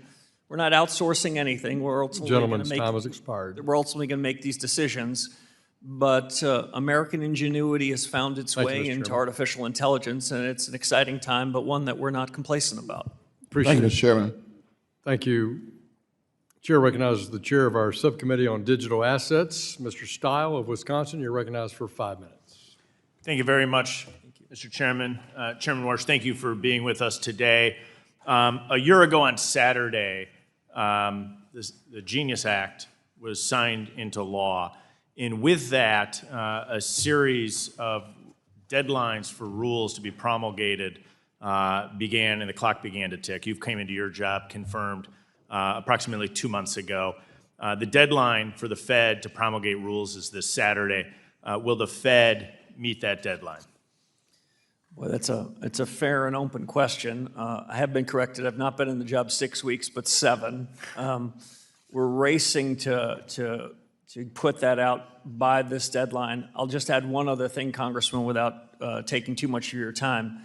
I think rulemakings from the bank regulators are best when we have a family fight between and among us, so that there would be one proposed rulemaking for comment. It might not be exactly true this time, but that's my objective, that we'd be coordinated in issuing our rulemakings at the same moment. I appreciate that. I think from this body, I think there's a huge opportunity with stablecoin, in particular to make sure that consumers are protected. That was one of the drivers of us passing that legislation. There's a lot of work to be done in your new role with the Fed, but we would like to be updated if, in fact, that deadline is not made. And then, in fact, when those rules will be promulgated, we're all anxiously awaiting, so appreciate your attention to that. Let me shift gears. There's been a lot of talk about AI, obviously, as any new technology, as you have said, brings forward opportunity, but also risk. One argument, of course, is the labor market could collapse. We heard that offered by a couple of our colleagues. Of course, as we look back at other technological cycles in the United States, we've actually seen standard of living increasing. Jevons paradox tells us that actually as technological cycles come through, we have opportunities for greater employment, in particular if we get the rules of the road right, as in many ways the United States has in previous technological cycles. How are you analyzing your role with full employment, in particular as it relates to this next technological wave? If this cycle, Congressman, is like the previous positive technology shocks, the U.S. will be richer, will be more the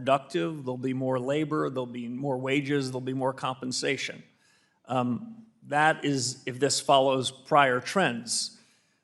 This technology shock is likely more significant. This is probably the biggest change in my adult lifetime because it's not just the creation of a new widget. What it is, it's changing the method of innovation and the speed of innovation, and I can't think of a country on earth as well positioned to take advantage of it. So that's on the one hand, but on the other hand, it can lead to disruption. My own best guess is that the advent of the technology will be augmenting existing work, that employees that were there will be more productive.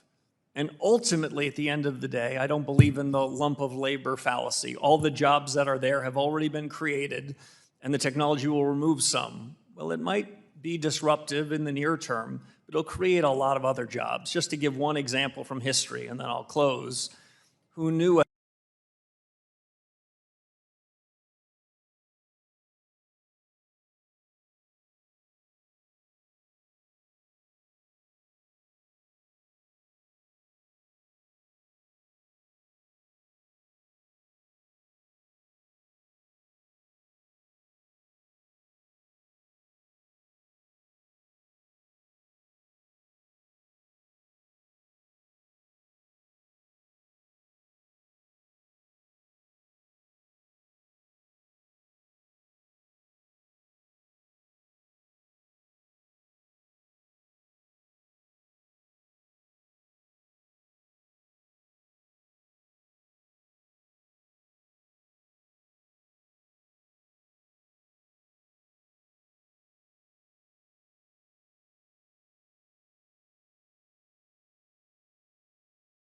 that here in the United States of America? With 30 seconds left, a lot has been said on the positive numbers that came out today. How does that shape your short-term and long-term outlook with the final 25 seconds?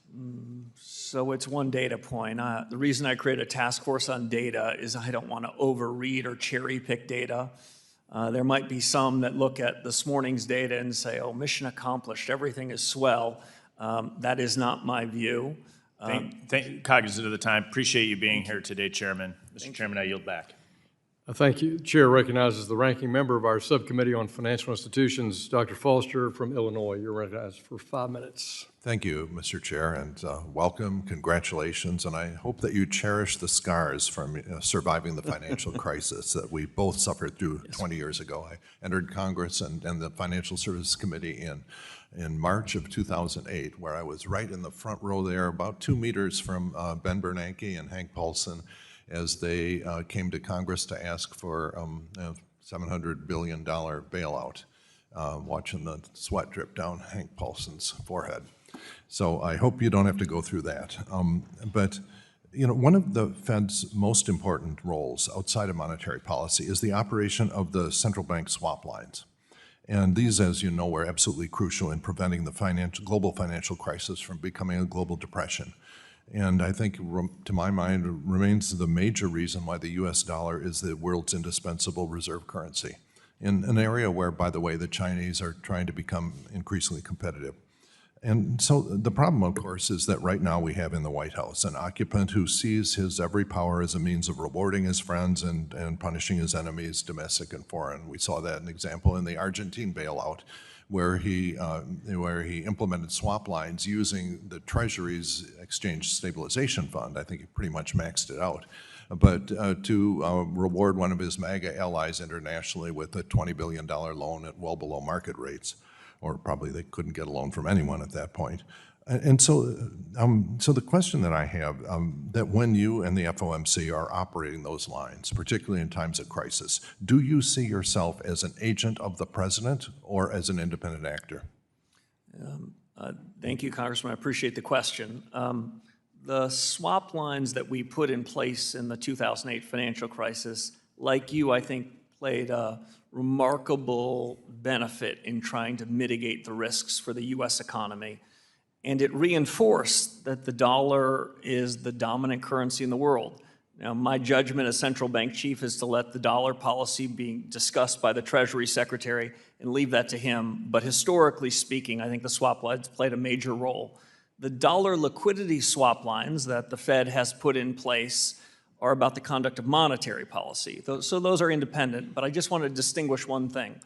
The Treasury has separate authorities and can use the Exchange Stabilization Fund for swap lines that are unrelated to our powers and responsibilities. Yeah, but the Fed's the big dog in swap lines. I mean, you know, the ESF is, I think it's somewhere a little bit north of 20 billion, I think, is the most that they could deploy, which they did, you know, much, I have to say, not to the benefit of U.S. farmers that I represent, but anyway, he decided to bail out his friend in Argentina. But that was the Treasury, and that was different, you know. So the question is, what happens if there is a crisis and you get a call from the president and says, I got this friend that I want you to bail out or punish by politically allocating those swap lines? Is there an independence there that we have to protect as well? So the independence in the conduct of monetary policy and everything that comes along with it is independent. But just to go back to the 2008 financial crisis, when all that happened, as you'll recall, the Treasury Secretary and the Fed Chairman, they often had to work in tandem. It's hard to distinguish in crisis times, separate from more benign times, exactly where those roles and responsibilities are. And when we put in those swap lines, when I was a governor at the Federal Reserve, I remember frequent discussions between the Treasury and the Federal Reserve. We have our independent authority, but I don't want to leave you with the impression that in 2008 or 2009 we did that without a discussion with the Treasury.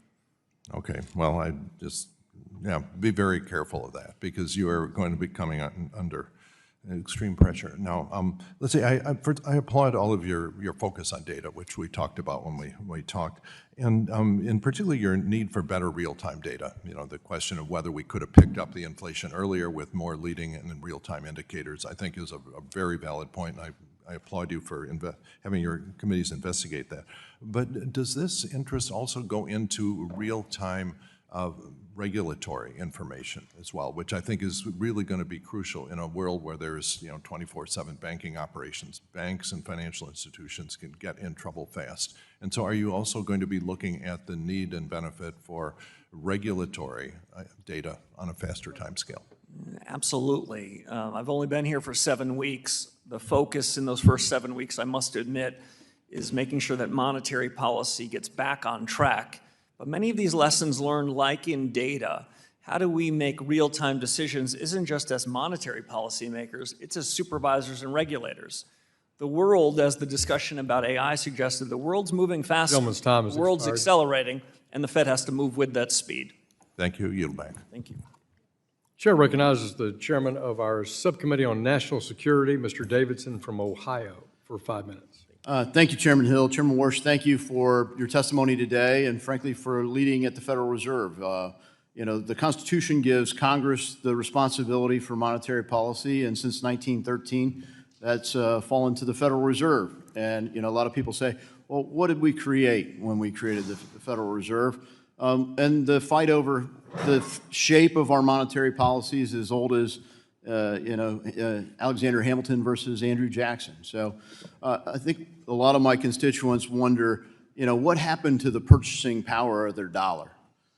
So could you share with us what you consider to be the definition of sound money, and what's the state of that today? The discussion we had in your office was a lot of economic history about the first and central bank of the United States. I'm gratified that this is our third central bank in the United States, and it's more than 100 years old, and hopefully we've learned some lessons. One of those lessons is ensuring that we are as focused, at least as focused on the real economy as we are the financial assets and what's happening on Wall Street. This committee had long committed to a 2% inflation target. That is our resolution. That's what I'm here to say and double down on. But as we discussed privately, I'll say publicly, my broader definition of price stability is a change in prices such that households and businesses don't have to worry about it, don't have to think about it. And the test today about whether inflation is too high is represented by this committee. Inflation is the dominant set of questions because it matters to households and businesses. I'd like the change in prices to be such that no one's talking about it. That was a definition from the Volcker era, and I dare say the Greenspan era. It should suggest to you that as I sit here today, this Fed will deliver price stability consistent with what we have been saying for several years, which is inflation shall be delivered at a level of 2%. That broader price stability objective is still one in the back of my mind, and we'll see whether there's further reforms to be had. Yeah, thanks for clarifying, because if you measure it by what people are talking about, they know that the affordability isn't there, they know the purchasing power isn't there, and whether you put it in number like 2% or whatever, you look at, for the long run, it's been significantly higher than 2%. But it seems like one of the biggest roles of the Fed is to prevent deflation. And if you're going to have a number where the mean is 2%, and you've got a long period of time where you've had it well above 2%, you'd have to have some significant periods of time where it would be below that. But I wish you the best in your challenges, because my constituents are counting on us to get this right. It truly is one of the most consequential things for our country. Sound money is truly essential to defending freedom. So I think the stakes are really high. One of the things that we look at is the connection to the way that the market functions. The Federal Reserve covers massive fiscal deficits, and they certainly do that when they're the purchaser of treasuries. They load up their own balance sheet. In some ways, you don't get a price signal. What's the real 10-year? What's the real 30-year? Well, when the buyer is the Federal Reserve, you don't know whether they're creating a higher rate or preventing a higher rate from happening because it distorts the market. And we also talked about, in this regulatory role, there's a sort of bridge between the Federal Reserve as a regulator and a monetary policy role. So I wonder, when we think about what we created with this version of the Federal Reserve, do you consider the Federal Reserve subject to executive authority?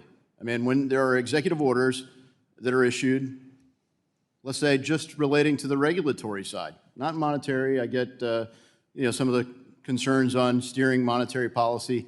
Presidents have always had an opinion on that. Well, if you put out a regulatory framework and the executive order relates to the regulatory structure of the Federal Reserve, is the Federal Reserve subject to executive orders? Yeah, so it's a good question. Let me say a word, if I can, in 53 seconds about that, and go back, if I can, to say something about what you were talking about in setting prices rather than taking prices. First, as you know, I'm prepared to do everything I can to ensure the independent conduct of monetary policy. You can hear from all sorts of people, but we're going to call it the best we see it. On regulatory and supervisory policy, I do think it works best when the bank regulators, who you've all given authority to, when we can work in concert.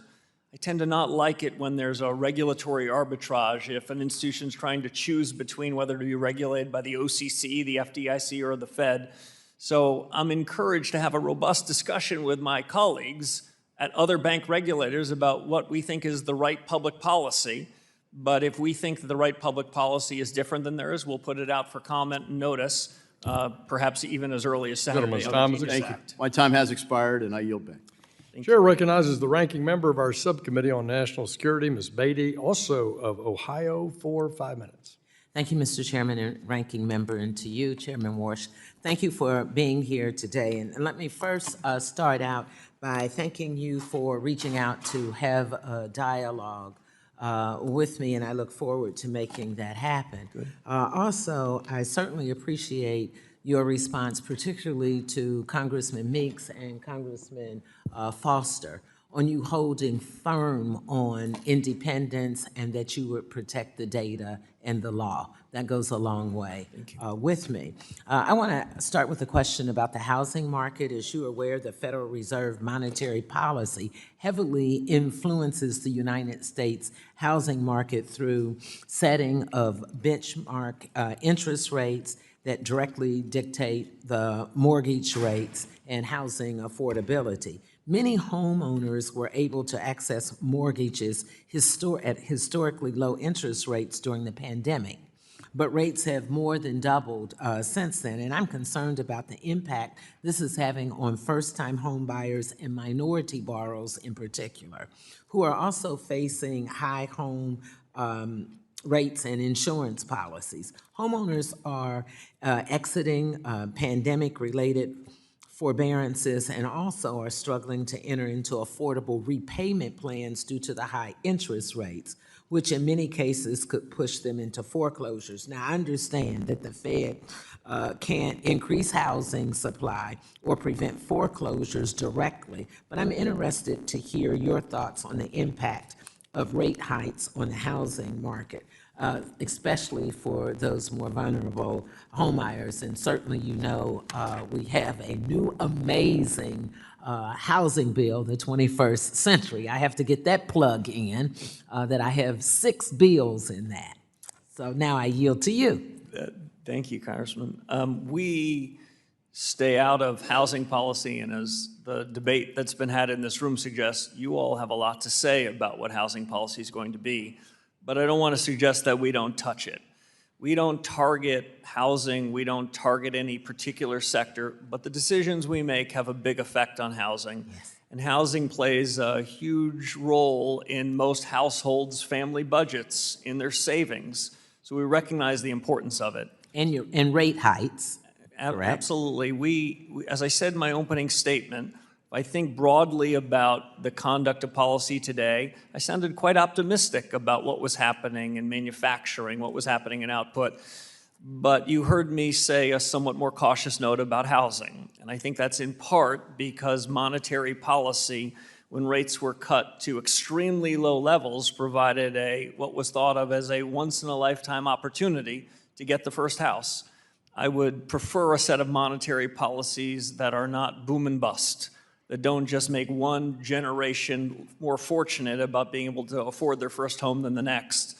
So what we can do in monetary policy is try to be clear about our objectives, deliver price stability in the context of full employment, and not react overtly to any data that happens one day or the next. But we have an effect on long-term rates, and we take it very seriously. And you'll be sensitive to the issues that I'm bringing up. Okay, in my last minute, let me now turn to fraud and scams, which is one of the top concerns that we've been dealing with lately in this committee and my subcommittee.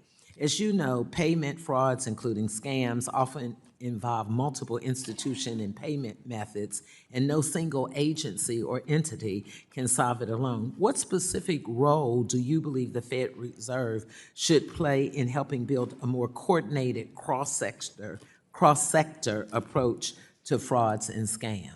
Yeah, so it's another fair one. The Financial Stability Oversight Council, which the Fed is a key member of, fraud is on that agenda. That committee is run by the Treasury Secretary under the law, but the Fed has equities there, and the Fed needs to ensure that, especially with this new generation of technologies, that the American people don't lose confidence in our payment system, don't lose confidence in the banking sector that we regulate.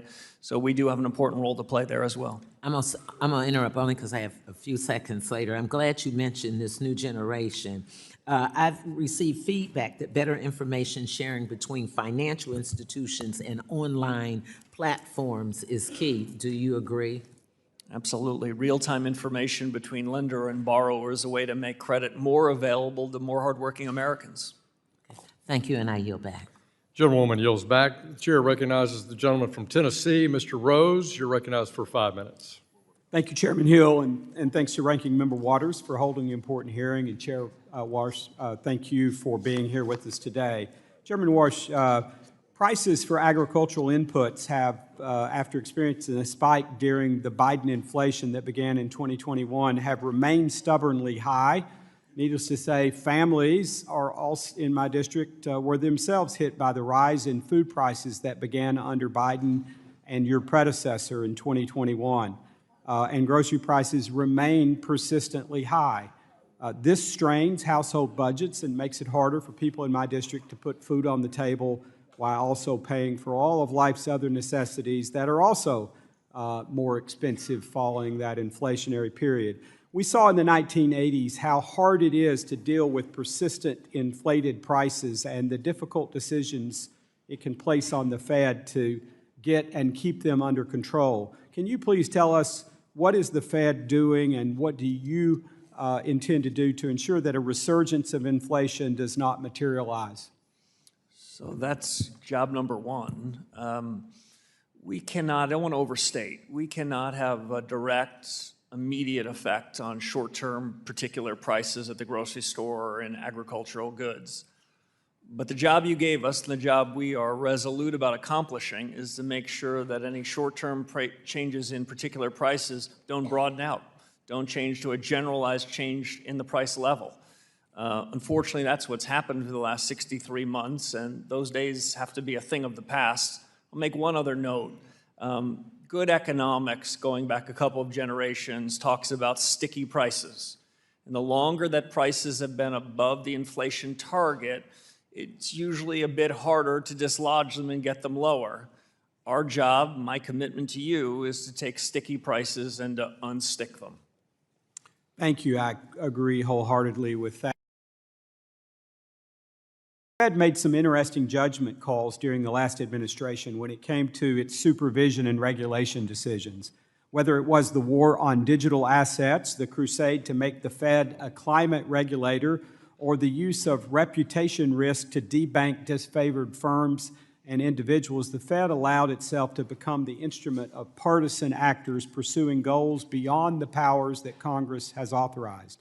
The Fed needs to stay in the lane that Congress has handed it and not veer off course whenever political winds shift.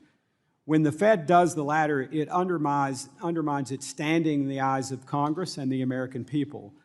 Chairman, will you commit to getting the Fed back to truly sticking to its lane? And if so, how do you plan to do it? So I can make that very commitment. Our credibility in monetary policy, our credibility as supervisors, our credibility in payments, these are all tied together. And the way we erode that credibility are two things. We wander outside of our lane into your lane or into the lane of another executive branch, or we don't deliver on our promises. The first thing we can do is to deliver on our promises, and the second thing is, as you said more eloquently than I did, stick in our lane. That's what we're going to do. Thank you again. Both the G7 and the administration have issued statements or executive orders on quantum computing, encouraging financial authorities and U.S. federal agencies to step up their timetable for transitioning to post-quantum computing encryption algorithms. With just a few years until experts warned that quantum computers could break widely used encryption algorithms, what is the Fed doing to address this future risk? Yeah, so like you, Congressman, it's a future risk. Since I graduated from college more than 30 years ago, quantum computing was always just a few years away. I hope we're there this time because like in artificial intelligence, I think the United States can be a huge beneficiary. But like with AI, there's risks. I've spent quite a bit of time in my 7 short weeks at the Fed thinking about our vulnerabilities as an institution, thinking about if bad actors were to take technologies that are now at the frontier or might be with quantum in a few years and try to pressure us to do harm to the perception of the U.S. or the Federal Reserve and the system. So we need to harden our technologies. We've got an enormous amount of talent at the Fed. But the world's moving faster, and we've got to move fast with it. Thank you, Chairman Warsh. I see my time is about to expire, so, Mr. Chairman, I yield back. Gentleman yields back. The chair recognizes the ranking member of our task force on monetary policy, Mr. Vargas, California. You're recognized for 5 minutes. Thank you very much, Mr. Chairman, and thank the ranking member. Of course, I want to thank you, of course. Marsha, I appreciate, like everybody else, the communications that we had, and I want to be honest with you that I wish you the best success. I really do. Thank you. I think if you're successful, I think the Fed will be successful, and the Fed's successful, I think our economy will be successful. If our economy is successful, I think the American people benefit. So I'm one of the ones cheering for you, and I hope the best for you. Now, I have to say, though, I'm glad we're not litigating the past, though it seems that a lot of my colleagues like to. They talk about the past chair and some of the things that the previous president said, so I'm not going to litigate, but I would remind them that they passed their big ugly bill and put trillions of dollars in the deficit and the debt. And they seem to forget that, so there's a little bit of amnesia there. They remember some things well, but they forget others. Now, one of the things that I have sort of strange in my background, or maybe not, I studied to be a Catholic priest for a long time. I was a Jesuit. And they make you do things that are kind of odd when you're starting off as a novice. One of the things they made me do is to take communion to people who were sick. And they would do it as an experiment to test you and to do different things. I remember one person very clearly. He was a man who had been blinded, I should say, at World War II. Wonderful guy. Lived in the Santa Barbara area. And I'd take communion to him. I had to sit there and listen to him for a long time. And he would just talk and talk and talk, and I'm thinking, I'm not getting anything out of this other, I'm sitting with this guy, and which is fine. And I finally started listening to him, and I actually learned a whole lot from him. I understood why my novice master had sent me there. And one of the things he said was really interesting. I never forgot that. I said, yeah, people march around, and yeah, they look pretty in their uniforms, but you never know how a person's going to react until they're under fire. And the reason I say that is, you kind of mentioned it too. In ordinary times, it's easy. When the crisis hits, that's when the issue is. That's why if you litigate the past, yeah, okay, you can litigate the past, but the truth of the matter is things happened. The Great Depression, things happened. We were, so blindly stuck on the gold standard and other things. And of course, we talk about the great wealth that the dot-com did. Well, I remember the dot-com bust too. $5 trillion disappeared just like that. And then of course you talked about the 2008 crisis when you were here. And all of a sudden there you had, the government working together, the Fed chair and the Secretary of Treasury. You had to because, the economy was melting down.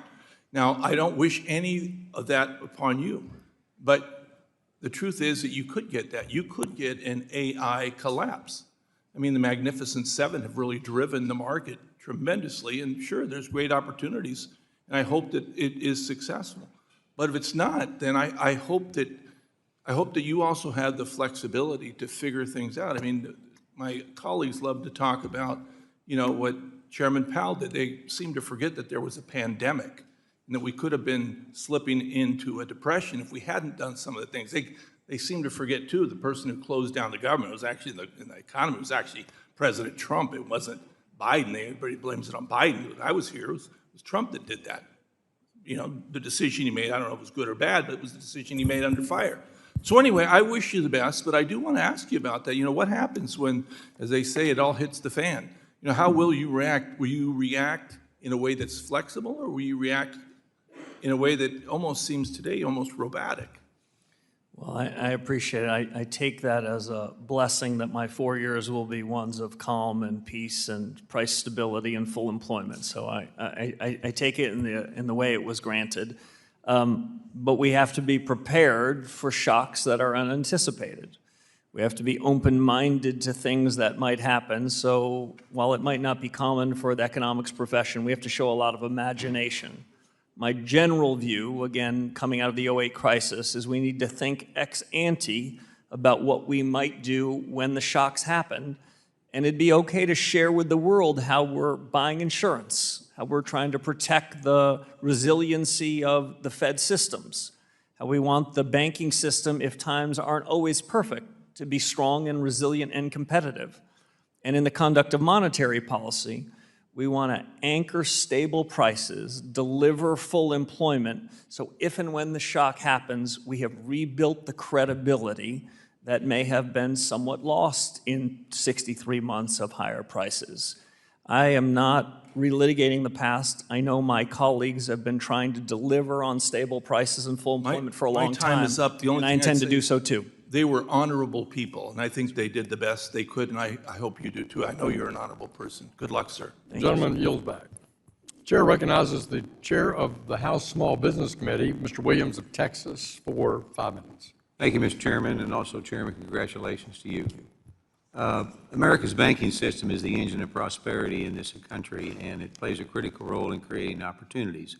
From the community banks that serve small towns and Main Street businesses to the larger institutions that support our capital markets, access to credit is essential for families, entrepreneurs, and job creators. And as a businessman who has owned and operated a small business for 57 years, I know firsthand how important it is to have a banking system that is both safe and accessible.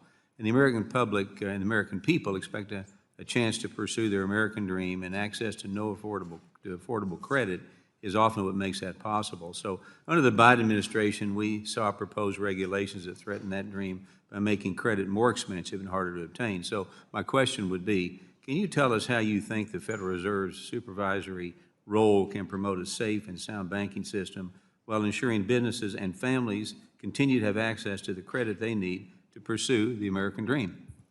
It's a great question, Congressman. I'd say two broad things.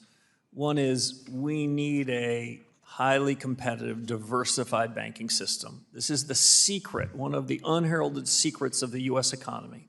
Our banking system is larger. The number of institutions of various sizes serve different constituencies. I think part of the reason why the U.S. has grown faster than our G7 and G20 colleagues is because the banking system here is fundamentally different. Secondly, what I would say about how we do that is we need to have tailored regulation that befits the kind of institution and the customers that they're treating. One size does not fit all. And finally, I'd say I am all for international coordination of banking standards. It is a useful effort so that we meet in Basel to try to come to some international standards. But the Basel endgame is not America's endgame. That is not the Federal Reserve's endgame. Our endgame is ensuring that we have the right rules that befits our economy so that we have a safe, sound, and competitive banking system. And anything we agree on with international counterparts have to be in service of the American economy.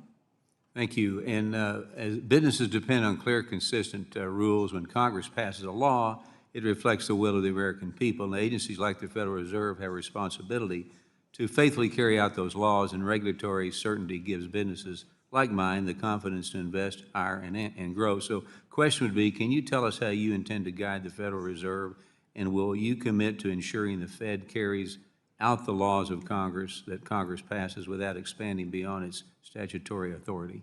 Yeah, I can make that commitment to you, Congressman, because that's how we keep politics out. That's how we stay independent in the conduct of monetary policy. The Federal Reserve is not a repair shop for broken statutes, or we aren't empowered to go wander into areas outside of our remit. We've got a big and important job, I understand it, but it's bounded, and we have to stay inside of those bounds.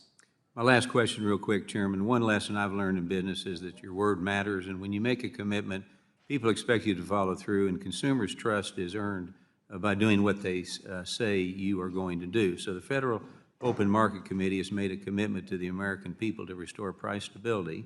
Families and small businesses across the country are trying to plan for the future, and they're counting on the Federal Reserve to deliver. So, Mr. Chairman, in the short time we have, what is your strategy for restoring price stability, and what confidence can you give the American people that the Federal Reserve will achieve its price stability target?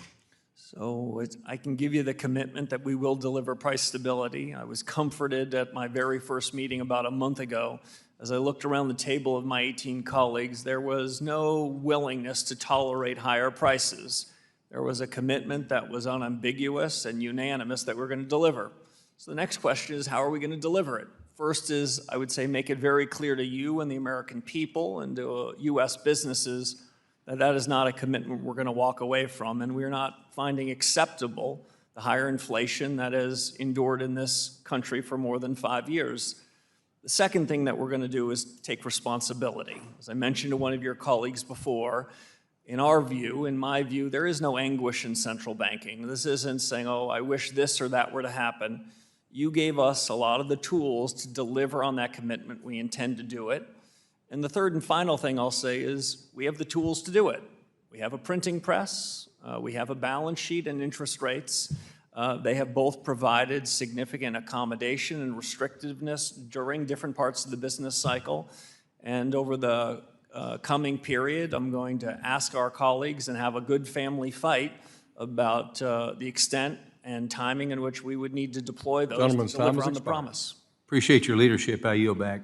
Chair recognizes the gentleman from New Jersey, Mr. Gottheimer. You're recognized for 5 minutes. Thank you, Mr. Chairman. Chairman Warsh, congratulations again, and thank you for your service to our country. Thank you. You stated that the use of AI technologies is, quote, a paradigm shift, and that the United States would be, quote, a big winner in the medium term. How has the use of AI impacted your view and the future of the global economy, and how is the Fed reacting? How should it react, and especially vis-a-vis China and our other competitors? So I don't view the U.S. economy as in a zero-sum game. I don't think that weakness abroad is good for the U.S. But what I do mean to say is if there was one thing that is the biggest driver of American prosperity, it's productivity. Productivity gives companies the ability to invest in new capital. Workers then have that new capital and can deliver and ultimately have higher real take-home wages. This is a supply shock in the United States. I have to admit it's happening faster than I would have projected 18 months or 2 years ago. We're seeing this technology and the capability of these models grow at exponential rates. Something like a hyper Moore's law is happening. I don't want to suggest that we know exactly how this is going to shake out, but the U.S. is best positioned to be a winner. But again, as I may have mentioned earlier, you gave us a job to deliver stable prices and full employment. What are the consequences? What are the implications of this positive technology shock to that? I've taken 3 experts, I've asked them to deliver their views to us over the coming 3 to 6 months, and then internally at the Fed, we're going to do a lot of work. I'm confident that at the end of the day, the U.S. is a winner, but it's not going to be a linear path, and I'm open-minded to challenges both to the full employment and price stability part of our mandate. Right, because as part of that, I assume the workforce employment is going to be, what should our goals be? Should they shift? I assume those are the kind of questions you all are debating? Yeah, we're debating just those questions, Congressman, and if I were to look over the last few months, it looks to me as though this technology hasn't displaced workers at this point. It's made them a bit more productive. And I say a bit because I think the productivity is in front of us. But a year or 2 from now, will these intelligence tokens be adding to the workforce or causing the workforce to temporarily be disrupted? That's something that we're very focused on as we think about what the economy looks like 12 and 18 months from now. Thank you. We're seeing an unprecedented number of children using apps on their phones like prediction markets or sports books to gamble. Research is showing especially young people are very active in the past year. 11 to 17 have gambled in the last year, 36% of them. What is your view regarding possible insider trading on these markets? Are you thinking about that? Do you think we should be doing more to protect our children on these betting apps? Have you thought about that at all?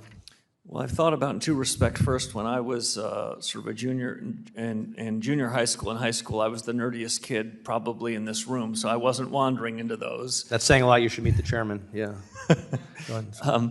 But generally, the questions about the use of kids and smartphones and whether insider trading is happening and the rest, that is almost entirely outside of the Fed's jurisdiction. So I'll defer to other people around, both in the Congress and the executive branch, to take those on. I don't really have much more for you. Let's pivot to something else. Modernizing and expanding certain aspects of the federal deposit insurance remains an important priority for me. Will help ensure that small businesses remain stable and mainstream is able to thrive. What are your thoughts on mandated federal deposit insurance standards across the board for all banks? Should there be specific asset thresholds, a tiered system? Is there a middle ground in this debate?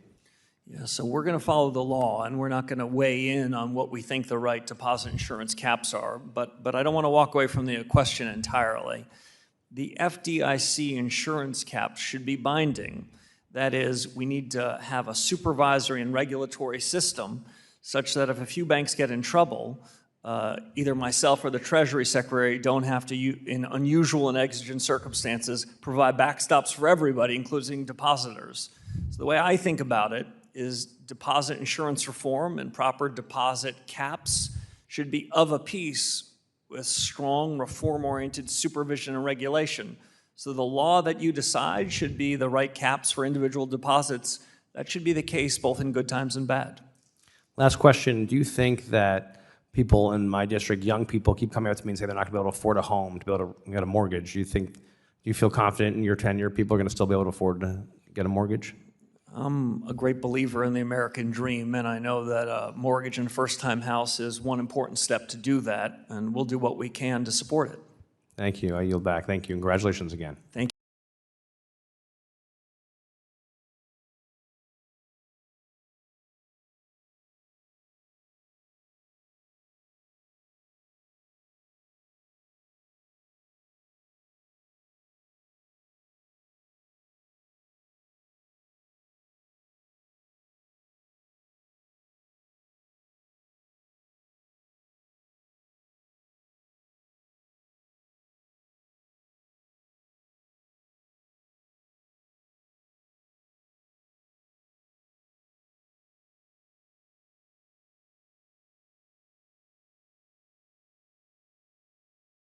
Opening statement.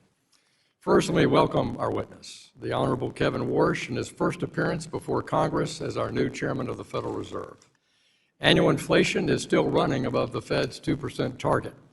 One only need to recall the bitter experience of double-dip inflation from the 1970s and early 1980s, and the actions of then-Chairman Paul Volcker was forced to take to defeat it. Our authority in monetary policy and payments and supervision regulation. We're early in a reform agenda. All of our assets, all of our resources, the remarkable talent of my colleagues need to be focused there. Good intentions are not enough, and it is not the culture of the Fed or the best of the Fed's traditions to wander into areas that are not our responsibility. And when we do, we sacrifice the credibility we need to accomplish our core tasks. Thank you for that.